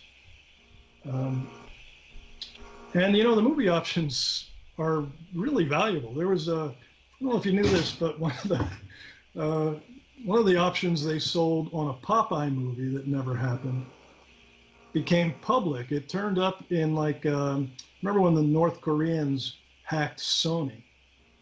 And all that stuff came out through WikiLeaks. Well, that option is online. It's instructive reading. It's probably 85 or 90 pages long, but it's worth reading. There's millions and millions of dollars in this, you know, if a movie gets made. And there's quite a lot of money up front if it doesn't. So I was asking for a really like petty change on a deal like that if they used characters I created. But I don't think anyone at King Features ever had a deal like that. Really? Yeah. And then what I kept hearing was, this is the contract that everybody signs. And my position was, that's fine. Everybody can do what they like. It's a free country. But, you know, I'm not going to sign that deal. But, you know, it all got settled pretty amicably, I guess. I mean, I've never heard anyone say anything to the contrary. I mean, I kind of expected them to fire me after I signed the contract, because they can do that. Yeah. And when I discussed that, I said, yeah, I'm happy to sign this, but I think I get my 4 weeks notice, like after, you know, before the ink is dry. And that didn't happen. And, you know, I had a call from Evelyn, and her attitude is, you know, I'm delighted that you're back, and let's do good stories, and, you know, we'll go forward. So. Oh, that's good. So you have maintained or kept ownership of those characters now, or have you signed off for the penny change agreement? Is that the deal? Yeah, no, they really needed to make the chain of title whole, so I basically sold those rights. Yep. And not for a fortune. Like, I don't have a chauffeur now or a butler, but it was a sum that I felt reflected value, and you know, I was able to pay the legal fees and come out of it with a little money, and a little self-respect. You know, that was the thing. I said, you know, I'm not, you know, a kid who's trying to work for a byline here. You know, you had to catch me like 40 years ago for that. But I thought it was a good deal all around. And I met a really valuable lawyer in New York, so who may be able to help me on film projects and things like that, and that's wonderful. I guess, like what you said, it's come back to the fans' point of view. It's come back seamlessly. You know, you're writing stories; they're still the same high quality. There was no, you know, gap or anything like that. You know, stories just continue to run. From a fan's point of view, it did run quite smoothly, and I guess that's where we are lucky that we were so far ahead in the beginning. Well, it was pretty close at the end, because we burned 7 or 8 months going through this. So I think when I signed, someone needed copy. I don't think it was Mike. I think it was Jeff. Jeff, yeah, I think Jeff was out of copy. Yeah. And I hadn't written any, so I had to sit down and just write a few weeks to get them started. So it was cutting it close, but you know, deadlines are never a problem. You know, coming from a newspaper tradition, you don't miss deadlines. Yeah. You have zero credibility if you miss deadlines, and if you're going to miss a deadline, you better be literally dead somewhere. Yeah. It works in the newspaper business. Yeah, all falling off your bike and breaking your leg as well. Yes. Yeah. That's right. Yeah. The Swedes bailed me out on that one. I was pretty bashed up for a while, and up on the orthopedic ward for 10 days, and then a slow recovery, and then a follow-up surgery, and all that sort of thing. But I bought a new motorcycle from the hospital. Because the other one was delighted. yeah. My wife was in Florida, and she didn't even know I'd been in an accident at that point. She was on a girls' vacation with her mom and a couple of her sisters, and it was a very strange thing. But I just decided that this one reckless driver I had run into was not going to deny me the pleasure of riding a motorcycle again. So over the phone, I bought a brand new Harley Road King. And these were in the days where the bikes were in such demand, you had to queue up to get one. And they delivered it on the anniversary, on the 1-year anniversary of my wreck. Oh, wow. They didn't deliver it, actually. That's when I got the call to come pick your bike up. I just had a follow-up surgery, so my right leg was like kind of just ruined in a stick, you know, because it's been operated on again and hadn't been able to move it. And I do remember when I went to pick up the bike, the salesman said, he took one look at me, he said, "Let me get back in the building before you ride out of here." I don't want to witness the accident. And sure enough, I slid it across an intersection 4 miles later. Trying to get out of the way of a speeding ambulance. And I really wasn't physically able to ride. So that's what I mean about like being rough on stuff. Yeah. Like 4 miles on this $20,000 motorcycle. And I've already grabbed the chrome off the crash bars. You know? And, I couldn't lift the bike up, but 2 guys jumped out of a pickup truck and kind of shoved me back up on my wheels, and I said thanks, and took off. Unreal. So, yeah. So. So I guess for those who have read your blog, they will know that you are a bit of a motorbike enthusiast. So. Is that where the whole Johnny Hotwire situation storyline came from? Like those two stories? Was it just the love of the bikes? Yeah, I think so. The Phantom on a Harley. Yeah, exactly. Now artists hate to draw motorcycles. They're really time consuming. Yeah. So now the next time I get run over, it will be by an artist that I've sent the draw. I think it was Hans Lindell who did the Johnny Hotwire storyline. I think so. Yeah. So was that one of the things that Mike and Jeff requested not to draw? You know, I haven't heard that yet. I don't think I've ever run the idea by Mike or Jeff. But Jeff will be drawing a B-29 bomber in the next story. And he's into it. I mean, he told me it's not his favorite thing to draw machines, but he immediately went out and bought a model of the plane, and it's built so he can see it from all angles, and so he's he's game. So yeah, that's awesome. Yeah. So does you go. Sorry, I was just going to ask the editorial element, does she give you kind of like direction of where she wants to go, or is it entirely up to you? She just kind of steers occasionally. Mainly what she does is she makes sure where the story makes sense to the readers.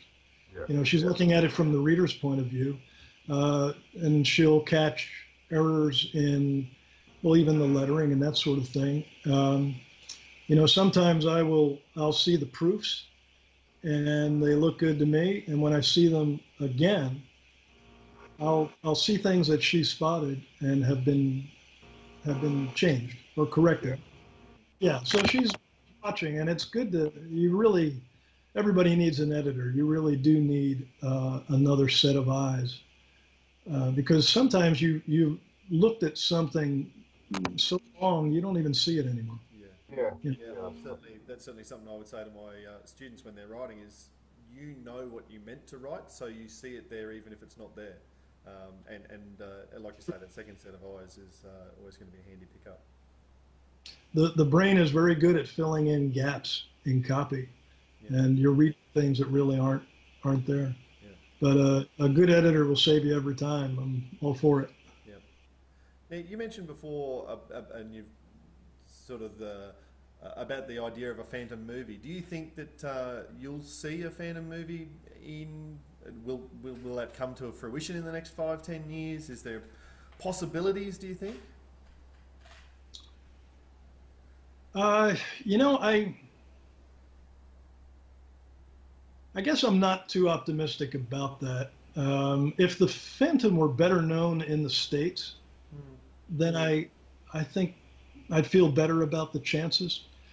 But I mean, you look at the movie they did make, and it's pretty clear that no one really wanted to follow the original concept.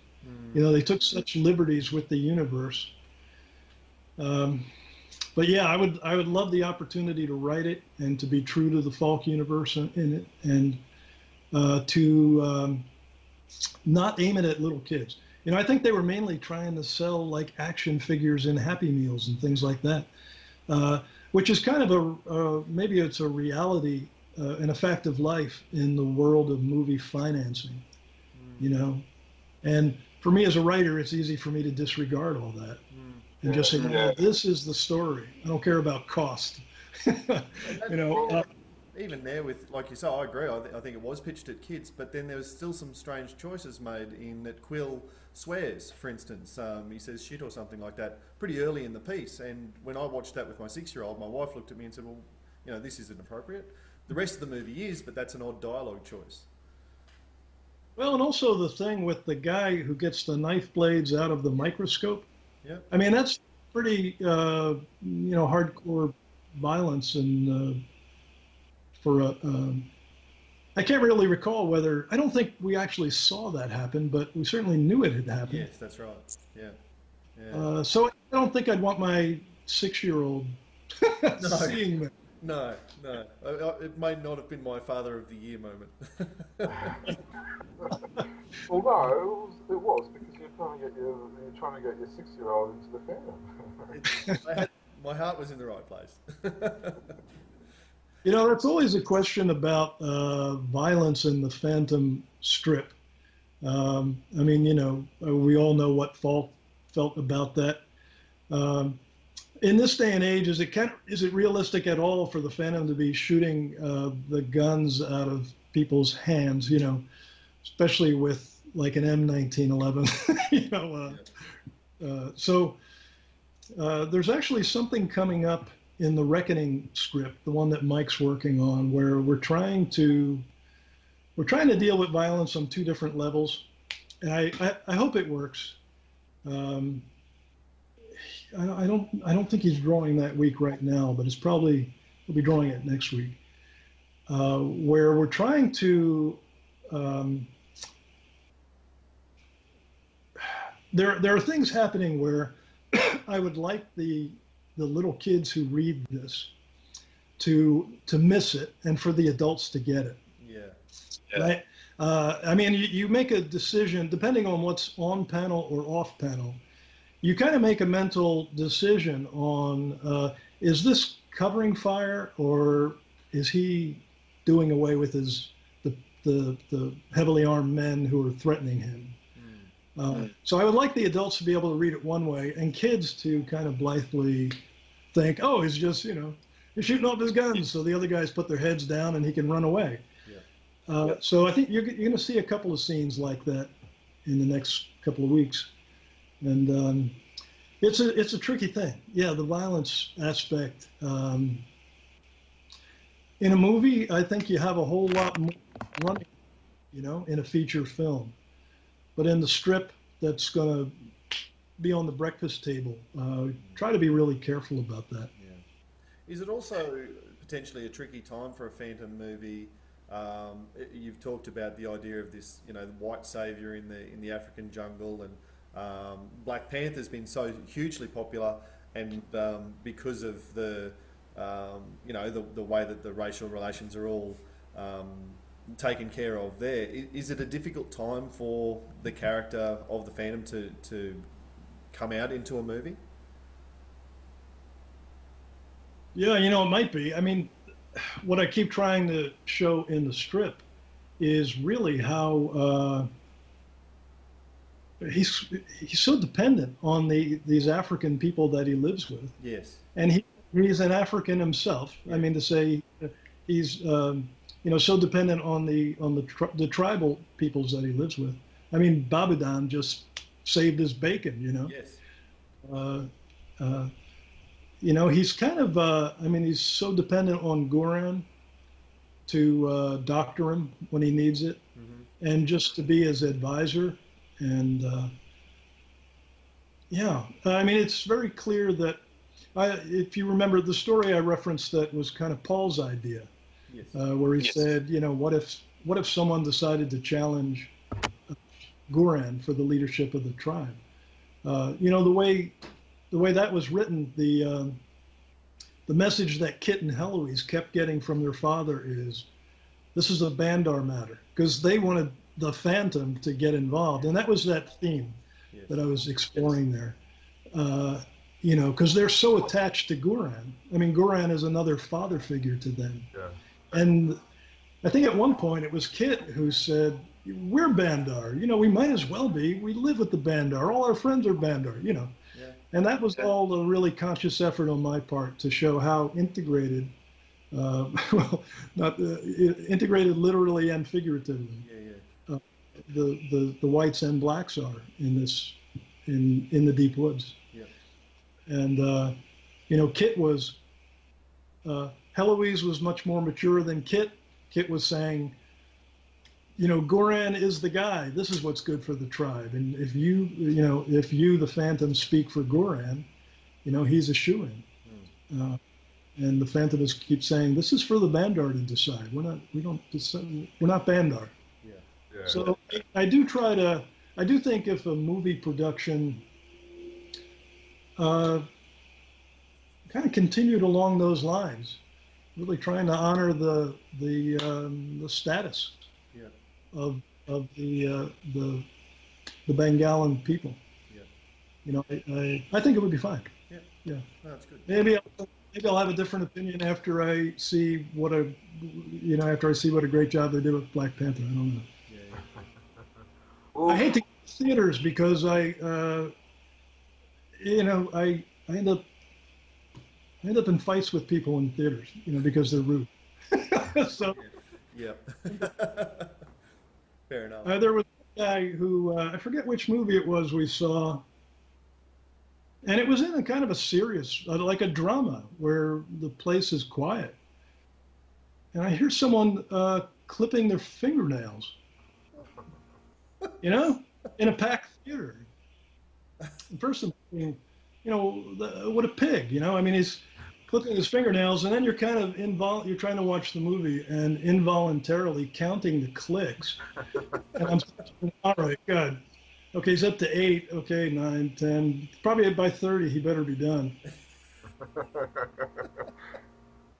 You know, and that, you know, then 35, 36, 37. I finally stood up and shouted into the darkness. I said, you know, like, Jesus Christ, are you cutting your toenails now? You know? And it stopped.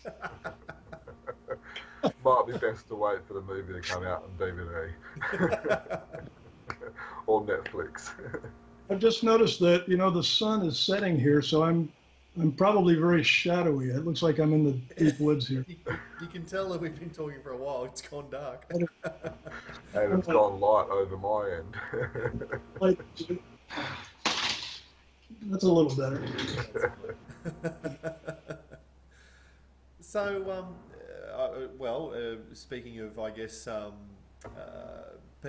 people from the Peanut Gallery, Do you read? Do you get a lot of fan mail? We saw that the fan mail from the 8-year-old, Oh, 10-year-old yeah, Australian. Which I thought that was sensational. Do you receive a lot of that sort of stuff? I'm still smiling from that. That came in a very circuitous route. That boy's mom found my blog and posted a comment on the blog, and because she didn't have my email address, and I wrote back. I said, "Yeah." She said, "Can my 8-year-old son write you a letter?" I said, "Yeah, I'd be delighted. Here's the address, and I'd be thrilled." And about a month passed, and I didn't hear back, and so I followed up and sent another one. I said, "Hey, I'm looking for the letter," and she had never gotten my original email, Oh, so I was Oh, glad that I had followed up, and that was delightful. I'm still smiling, uh, and I got so much mail on that post, and it's very strange because now I know everyone in the family. Like, there's some are in Australia, some are in South Africa, and I know everybody who's related to who and what they did and what their career was, and it's wonderful. So um, so now I've got more friends made through the Phantom. Um, and uh, what about some of the less enthusiastic feedback, I suppose? yeah, Whether it's on Comics Kingdom comments below the strip, this sort of thing. Do you read those? Do you pay any attention to those? I really don't, and I'll tell you a story about that. Well, I mean, it's probably for the I better. think it's probably because of my background in journalism, where you're in the public eye every morning.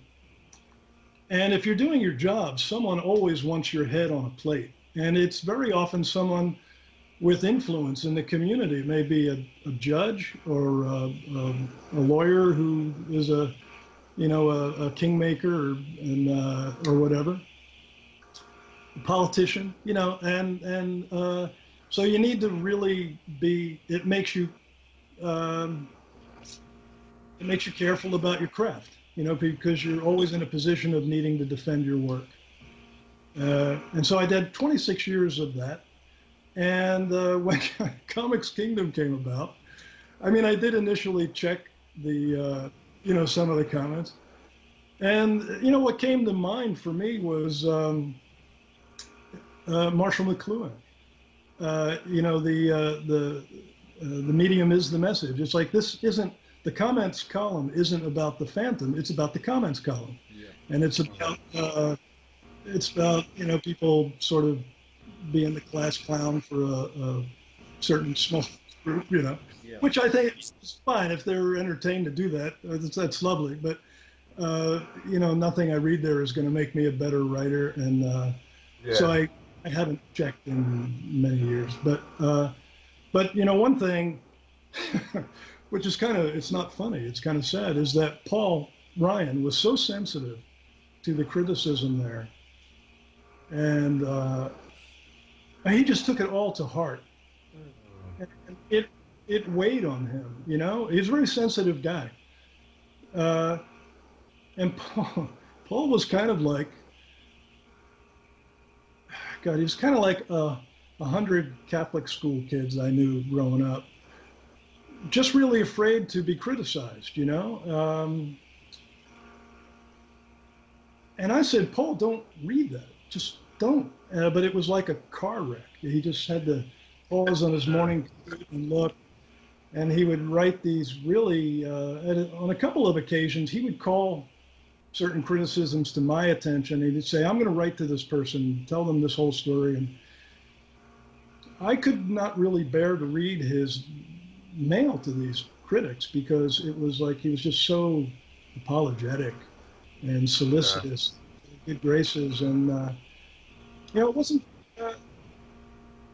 people don't get paid enough anyway. You certainly don't get paid to take abuse. Paul, and to me, like I said, with the journalism background, it's like have at it. I don't care what anybody says about me, but No. it really bothered Paul, and I was sad about that for him, that he couldn't. It was kind of like an OCD thing where he's like, I gotta check, and No, I think you're right where you say about the comments being for the comment section, you know, and people are being the class clown and looking to, you know, have a laugh and entertain each other. Yeah. Far more than they actually are intending any commentary on yourself or whichever artist it is. Yeah, I think that's fine. I'm glad they have their club, but I don't want to be there. But you know, that said, I do hear from you know, really serious readers of the Phantom. They've been readers a long time, and they don't always like what I'm doing, but I'll listen, you know, and I'll respond, and you know, sometimes I learn something.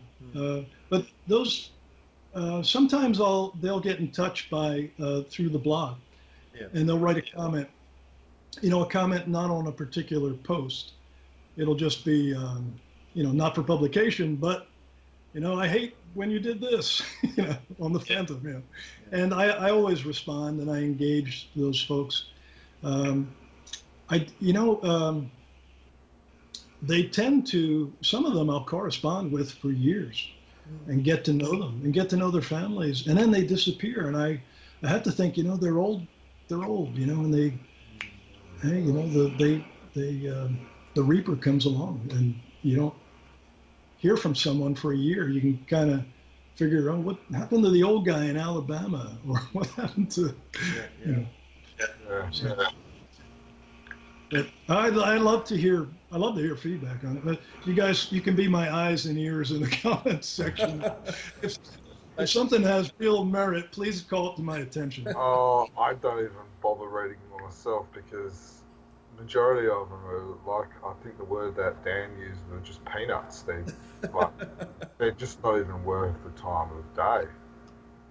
And it's sad, it was sad to hear that Paul would take it so to heart, some of their feedback. Because I met Paul when he came to Australia a couple of years ago, and he was, you know, he was such a nice guy. Yeah, he's a sweet guy, and just didn't, you know, he kind of felt like he was failing if he was criticized, and yeah, it's too bad. But I always, you know, with Paul, you know, Paul would, you know, call me up and tell me, oh, how much he was hurting because someone said, and to me it was like the old, you know, Henny Youngman joke, which is, you know, doctor, it hurts when I do this. And the doctor says, don't do that. You know, stop. But Paul couldn't, you know, if people were talking about his work, he wanted to see what they were saying. On one hand, that's good, the fact that he had so much pride in his work. But I guess, yeah, when people are just being idiots for the sake of being idiots, which happens quite a lot on social media, that is sad to hear. So, speaking of Paul coming out to Australia, Tony, are we any chance of seeing you come out to Australia to get on the convention circuit, meet some fans over here? I think you'd rather the motorbike tour. Oh, well, look, we've got some wide open spaces. You could certainly hook on down the highway. That'd be a lot of fun. Yeah, well, there's actually a fellow I'm acquainted with in Canada. He's in British Columbia, who is heading to Australia to ride around the continent. And yeah, I'm kind of envious of that. He's actually in riding Death Valley this week as kind of a tune-up. And I know you've got it's pretty hot in places, right? So he's going to have to. Well, Death Valley sounds like a good prepping ground. Well, it's a good tune. Highway, German. You're in Western Australia. That's like, isn't it like a 300-kilometre section with no corners? Yeah, just one straight line, and they've actually got the world's largest golf course where every like 100 k's or something you've got another hole. Well, I've seen. Oh gosh, what's the name of the movie? Tracks. Have you seen that? Yeah. About the young woman who walked across like 2,000 miles to the Indian Ocean in the 70s, I think. Shooting wild bull camels, and her dog got poisoned, and it's a fascinating adventure story. She's kind of a Heloise Walker type of character. But that's all about the rigors of Australia. Although I've seen Quigley Down Under, so I suppose I know something from that. Look, I know I speak for the pair of us and most Australian fans. I would think when we say we'd love to see you come out here, whether it's for a Sydney Supernova or meet some fans over in Australia. The door's always open. Well, thank you. You could probably jump on your bike and just go from town to town where all the fans are, and you'll probably meet the majority of probably go to the majority of Australia as well. Yeah. Sounds wonderful. The next overseas thing will be South America, hopefully in November. If this happens, my riding partner on that, he's in South Africa now on a motorcycle jaunt. But we think we've got a shipping deal to ship the bikes into Colombia, and we'll meet them there and ride south down to where the continent ends, and basically you're looking at Antarctica across the water. Oh wow! So so maybe Australia after that. That would be wonderful. One of my memories of childhood was of I was 15 years old, and a pal of mine, his uncle was in the Merchant Marines, and he was based in Australia. And this guy's ship was docked in Philadelphia. And he told us stories of Australia. Just decided, we're going. We're going to get on this boat, and go to Australia. And, typical 15-year-old boy stuff. And our nerve failed at the last moment when we were trying to figure a way onto this ship. And we were just suddenly intimidated by it. And in hindsight, that was perfectly sensible. I just think it's a very long sail from Philadelphia to Australia when you're in the brig,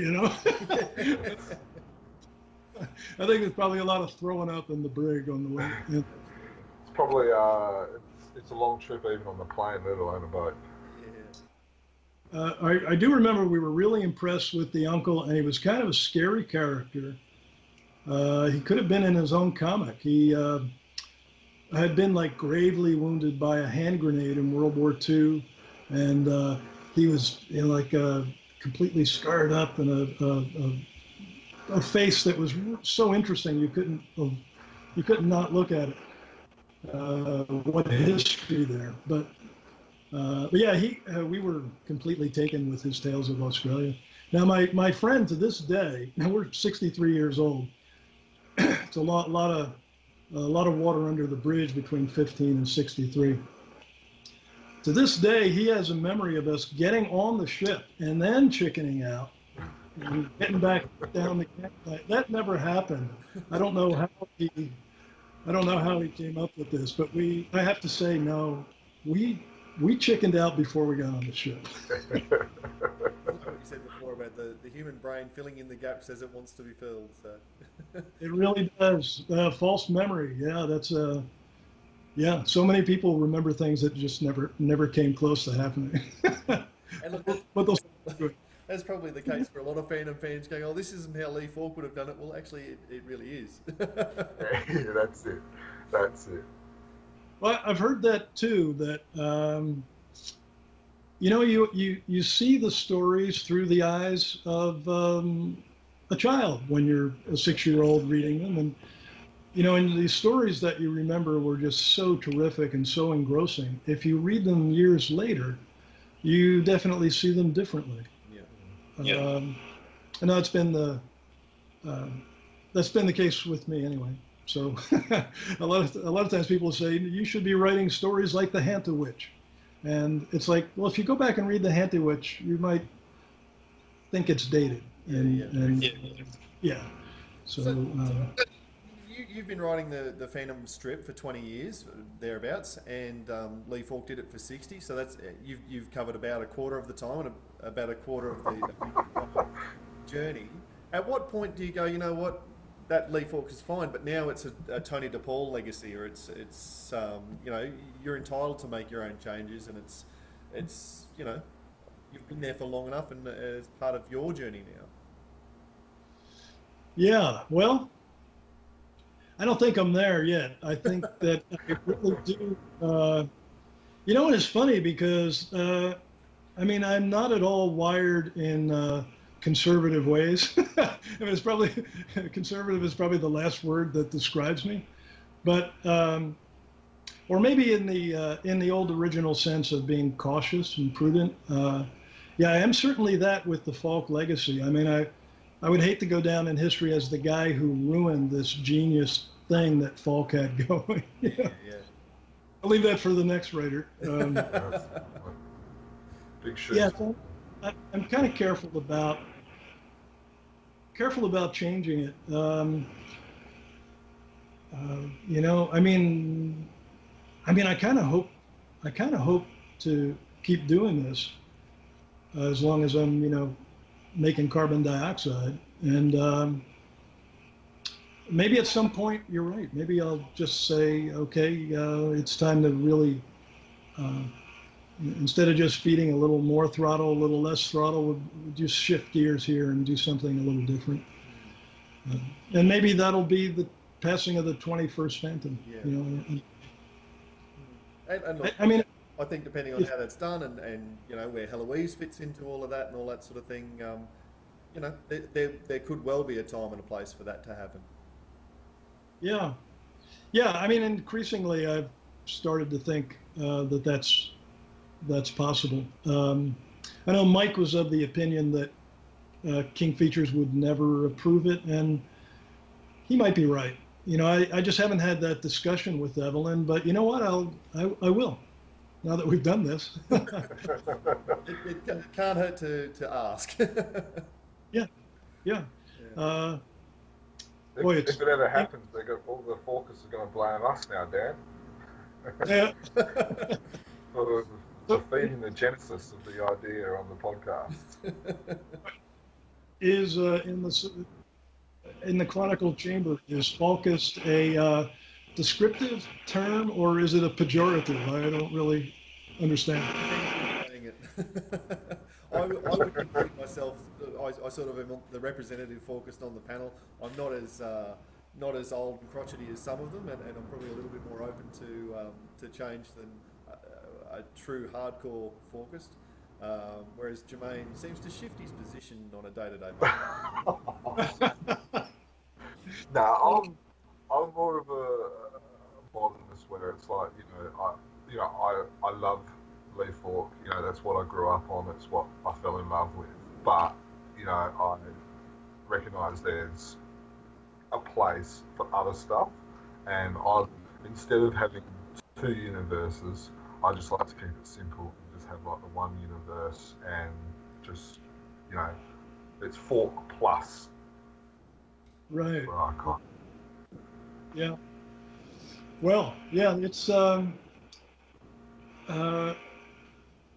don't really I guess when I say that I'm not I don't look at it in a conservative way, I guess what I mean to say is that you know, it never, the idea of dying unhappy never appealed to me, you know. So so many people are really conservative that I know. It's like, you're going to die unhappy. Like, everything is bad now. Everything was great when I was a kid, and now everything's bad, and I just don't want to live that way. Yeah. But on the Falk thing, I really do feel a responsibility to not kind of do away with things that he spent a lot of time creating, but to advance that universe in sensible ways where I think if he was alive right now, he'd agree, yes, we're going to do this now, you know. So, I mean, I ask myself those questions very seriously with every story. I really do feel the responsibility toward him, even though I never met the guy and could kick myself for never having met him. Yeah. But you don't think you'll ever get to the stage where Tony DePaul is the narrator at the start of a story? Oh, no. No, my reporter instincts would not allow that. I try to be as invisible as possible. Whereas I think whose idea was that? Was that your idea, Tony, having the Lee Falk at the beginning of the stories and the for those who came in late sections? Yeah, I mean, I thought it was kind of a tip of the hat to Lee, and his name is on the strip. Yeah. So I'm thinking if someone has only been reading The Phantom for 20 years, they probably don't even know who Lee Falk is. We've got a couple of funny mishaps with this because it is kind of unusual. And I think once they the colorist turned him into a black man, they thought he was an African. Yes. So we've had a couple of funny hiccups like that. But I hope readers like that. I mean, it's also, I kind of thought that it was honoring the thing that Falk really was about, which was producing stage plays. Yeah. He's kind of presenting the comic as a stage play at that point. When you see him walking down the street where Walker is going to, or he's sitting, Falk is sitting at a little table having a drink and Walker walks by. It's just seemed like kind of a fun thing to do. Yeah, no, I like it. Good.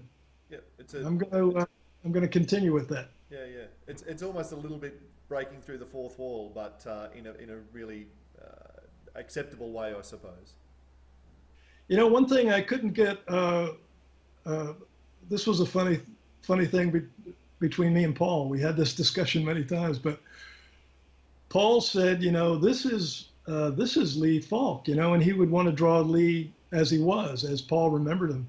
And I'm like, no, this is a classic strip. We want to see Lee in his prime. Yeah. And we real tug of war on that. I like kind of the 1940s Lee to be that guy. Yeah. This vital, middle-aged man in the prime of life, introducing you to his story. Because I think subliminally, if you show him as an old man, you're kind of suggesting that this whole enterprise is very old, and maybe stale. So, but Paul was kind of a purist on that, and he would draw, the jowly old Lee. Say, no, Paul, come on, But Mike gets it. Mike, yeah. But I think he's been. Which story was he in of Mike's? Well, he started The Curse of Old Man Oz. Yes, he did. Yeah. So, yeah. So we're more, yeah. Mike's got that down. So. Do you write differently for the Daily and the Sunday? Do you think of them in different ways? Do you have, in the way that you approach writing them? Yeah, actually, I think so. I mean, the tough thing about the dailies is the space. I mean, we're just so tight on space. Gosh, I envy. I mean, Lee had 4 panels a day to play with, and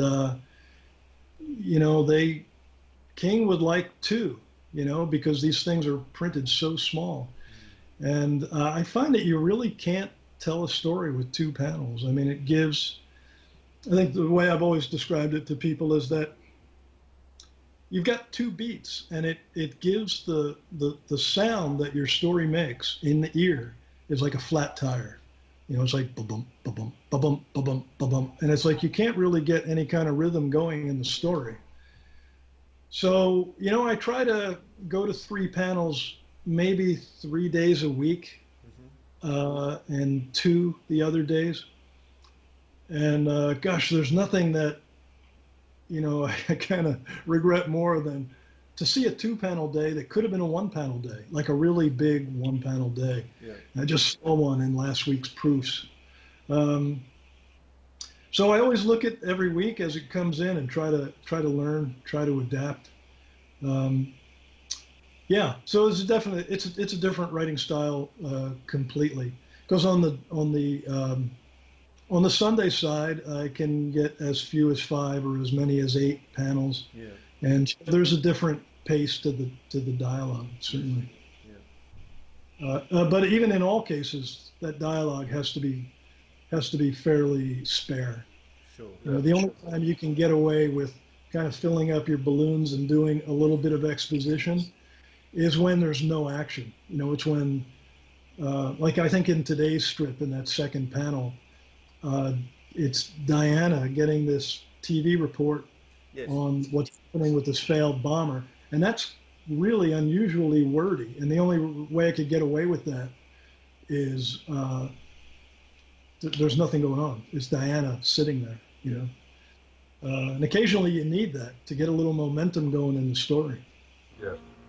So, but I'm kind of excited about maybe the next 6 weeks, 7 weeks of this story, because it's pretty much all action. And Mike is so good with that. You can kind of let him run. I don't need to say much of anything. I mean, the only time I really do art direction is when it's for the sake of continuity. But a guy who is as good as Mike, you just kind of, he gets it. And he'll surprise you. It'll be better than you thought it could be. So I'm really excited to see what he does with the next 6 or 7 weeks of copy that he's got. Yeah. We never did see Steven jump in. No. I think he said his kids are trying to kill each other today, so he needs to keep an eye on them.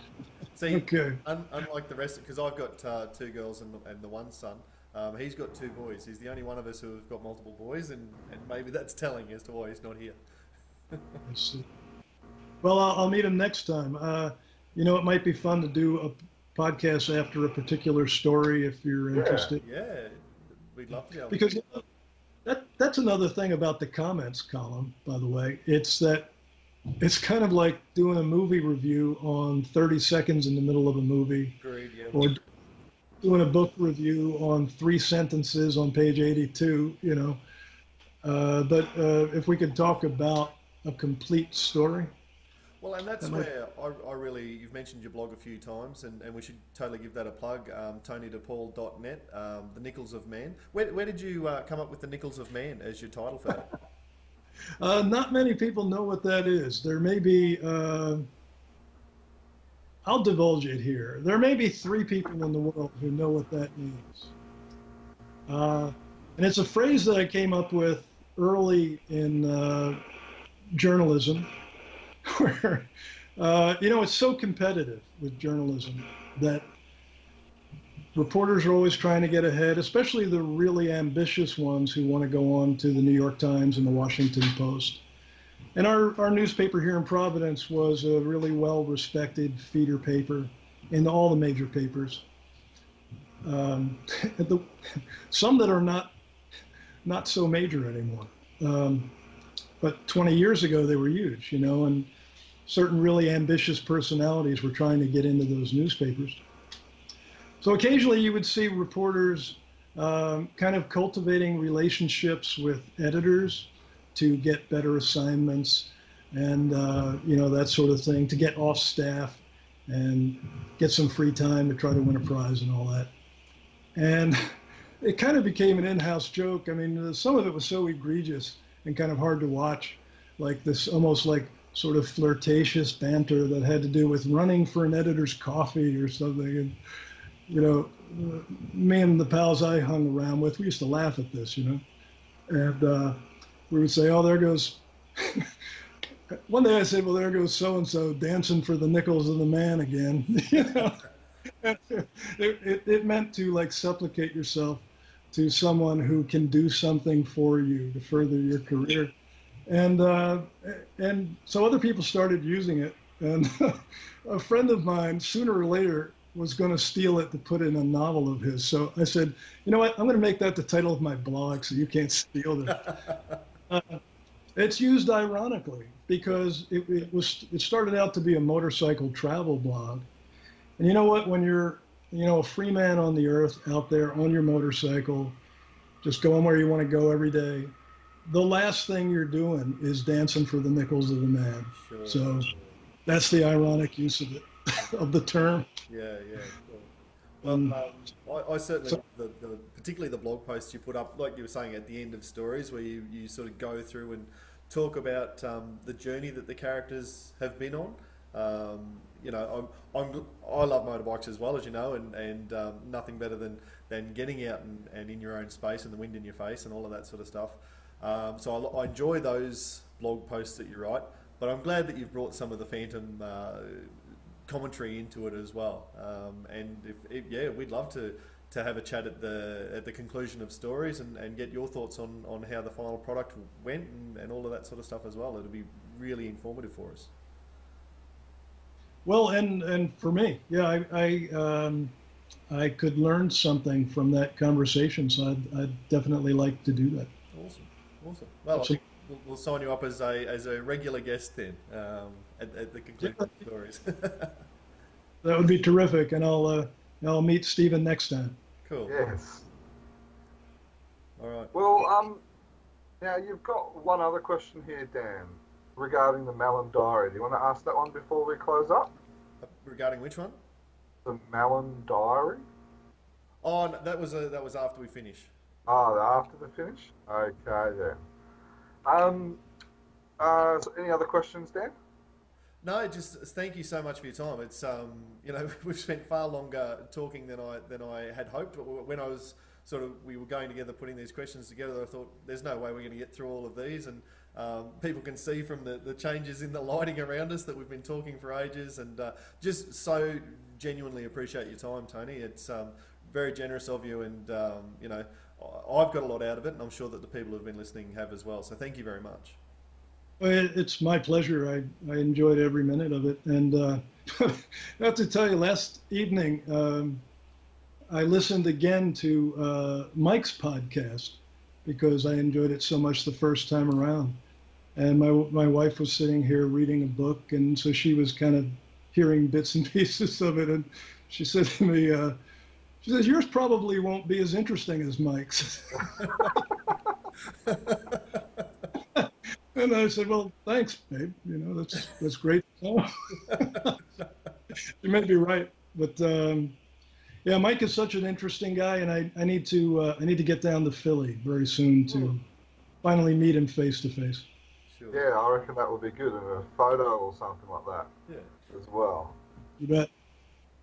Yeah. So again, thank you from behalf of me and everyone else for joining us, Tony. It's been a while in the making. I think we've been chatting on and off for like 5-6 years as well. So that's it's been good to, I guess, you know, meet a little bit more formally than just an email. So yeah. So have you got anything else you wanted to say before we finish up? No, I just thanks for the opportunity, and I really enjoyed it. It ends my week on a high note. Very good. Awesome. Well, thank you, Tony, and yeah, we'll let you go. Thank you. See ya. Very good. Take care. Alrighty-o. Awesome. Wow. 2.5 hours. All right. So, do you want to end up the podcast? Yeah, we should do that. This will be close to 3 hours. Do YouTube even let you put up videos this long? Yeah. All right. Well, let's get on to it. Okay. 3, 2, 1. Wow, that was a good podcast. Thanks to Tony for joining us and giving us 2.5 hours plus of his time. Dan, you enjoy that? Oh, mate, I'm blown away. I was very excited in the lead up, as you know, and it more than exceeded my hopes, I suppose. Just as I said to Tony, I just really appreciate how open and generous he was with his time, and you know, no matter what foolish question we wanted to ask, he was happy to go down that path with us. So, yeah, fantastic. Yeah. Yeah, and also thanks to the Patreon supporters that sent through some questions. So that's something we'll probably do more of, is if you're a Patreon supporter, and when we have special guests, we'll send out a call out and then give you the opportunity to ask some questions. I think that was a good idea as well. Yeah, absolutely. It was the thing that interests me most was when we talked about the death of 21st Fan. You can kind of see his eyes just lighting up on possible ideas, and you can see kind of like the genesis turning and stuff as we were talking about it. So. And you mentioned it when we were there about, oh no, people are going to blame us. There is a little bit of that. Having had the conversation, now he's going to go and talk to Evelyn. So, it'd be very interesting to see what comes of that conversation between Tony and King Features, to see what direction they want to take it. Well, I guess the good thing is the majority of Falkers, probably bar yourself and John, don't know how to use a podcast and how to listen to it. So we might be okay. As long as, well, he said that Kit will not be buried in the Skull Cave, as long as there's no reference to getting buried in the Chronicle Chamber or something like that. But that was very good. Thank you for everyone for listening. As per normal, you can find us at chroniclechamber.com. We have all the various social medias with Twitter, Instagram, and Facebook, which we are trying to get our head around using a little bit better. We're trying to use this program which will disperse all posts, but we're having a bit of issues with that, so just bear with us. You can subscribe to all of your iTunes. You can subscribe to the podcast using iTunes. If you're an Android user, I think there's programs called Podbean, I think is one of them. And there'll be some various other ones as well. Sorry to Steve, but he didn't come. Again, he keeps up with his tradition.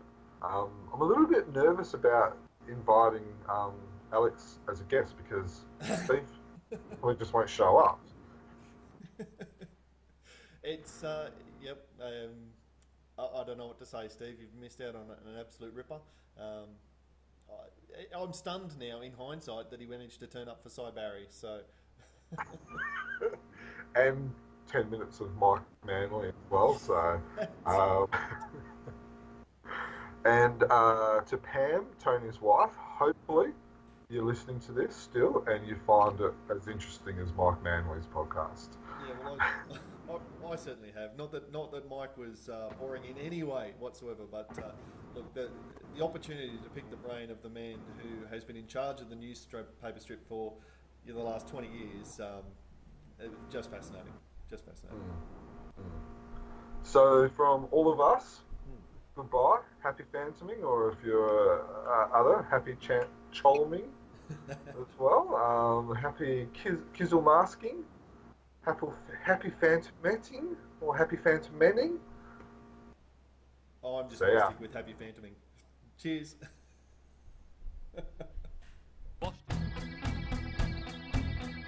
500 years ago, he washed ashore the sole survivor of a shipwreck, and upon the skull of the man who killed his dad, he said, "I'm mad, I must eradicate piracy, injustice and cruelty, and all my sons will follow me, so evildoers will believe that this man cannot die." The Phantom! The ghost who walks. The Phantom! Enemies beware, the Phantom's always there, but you won't find the Phantom.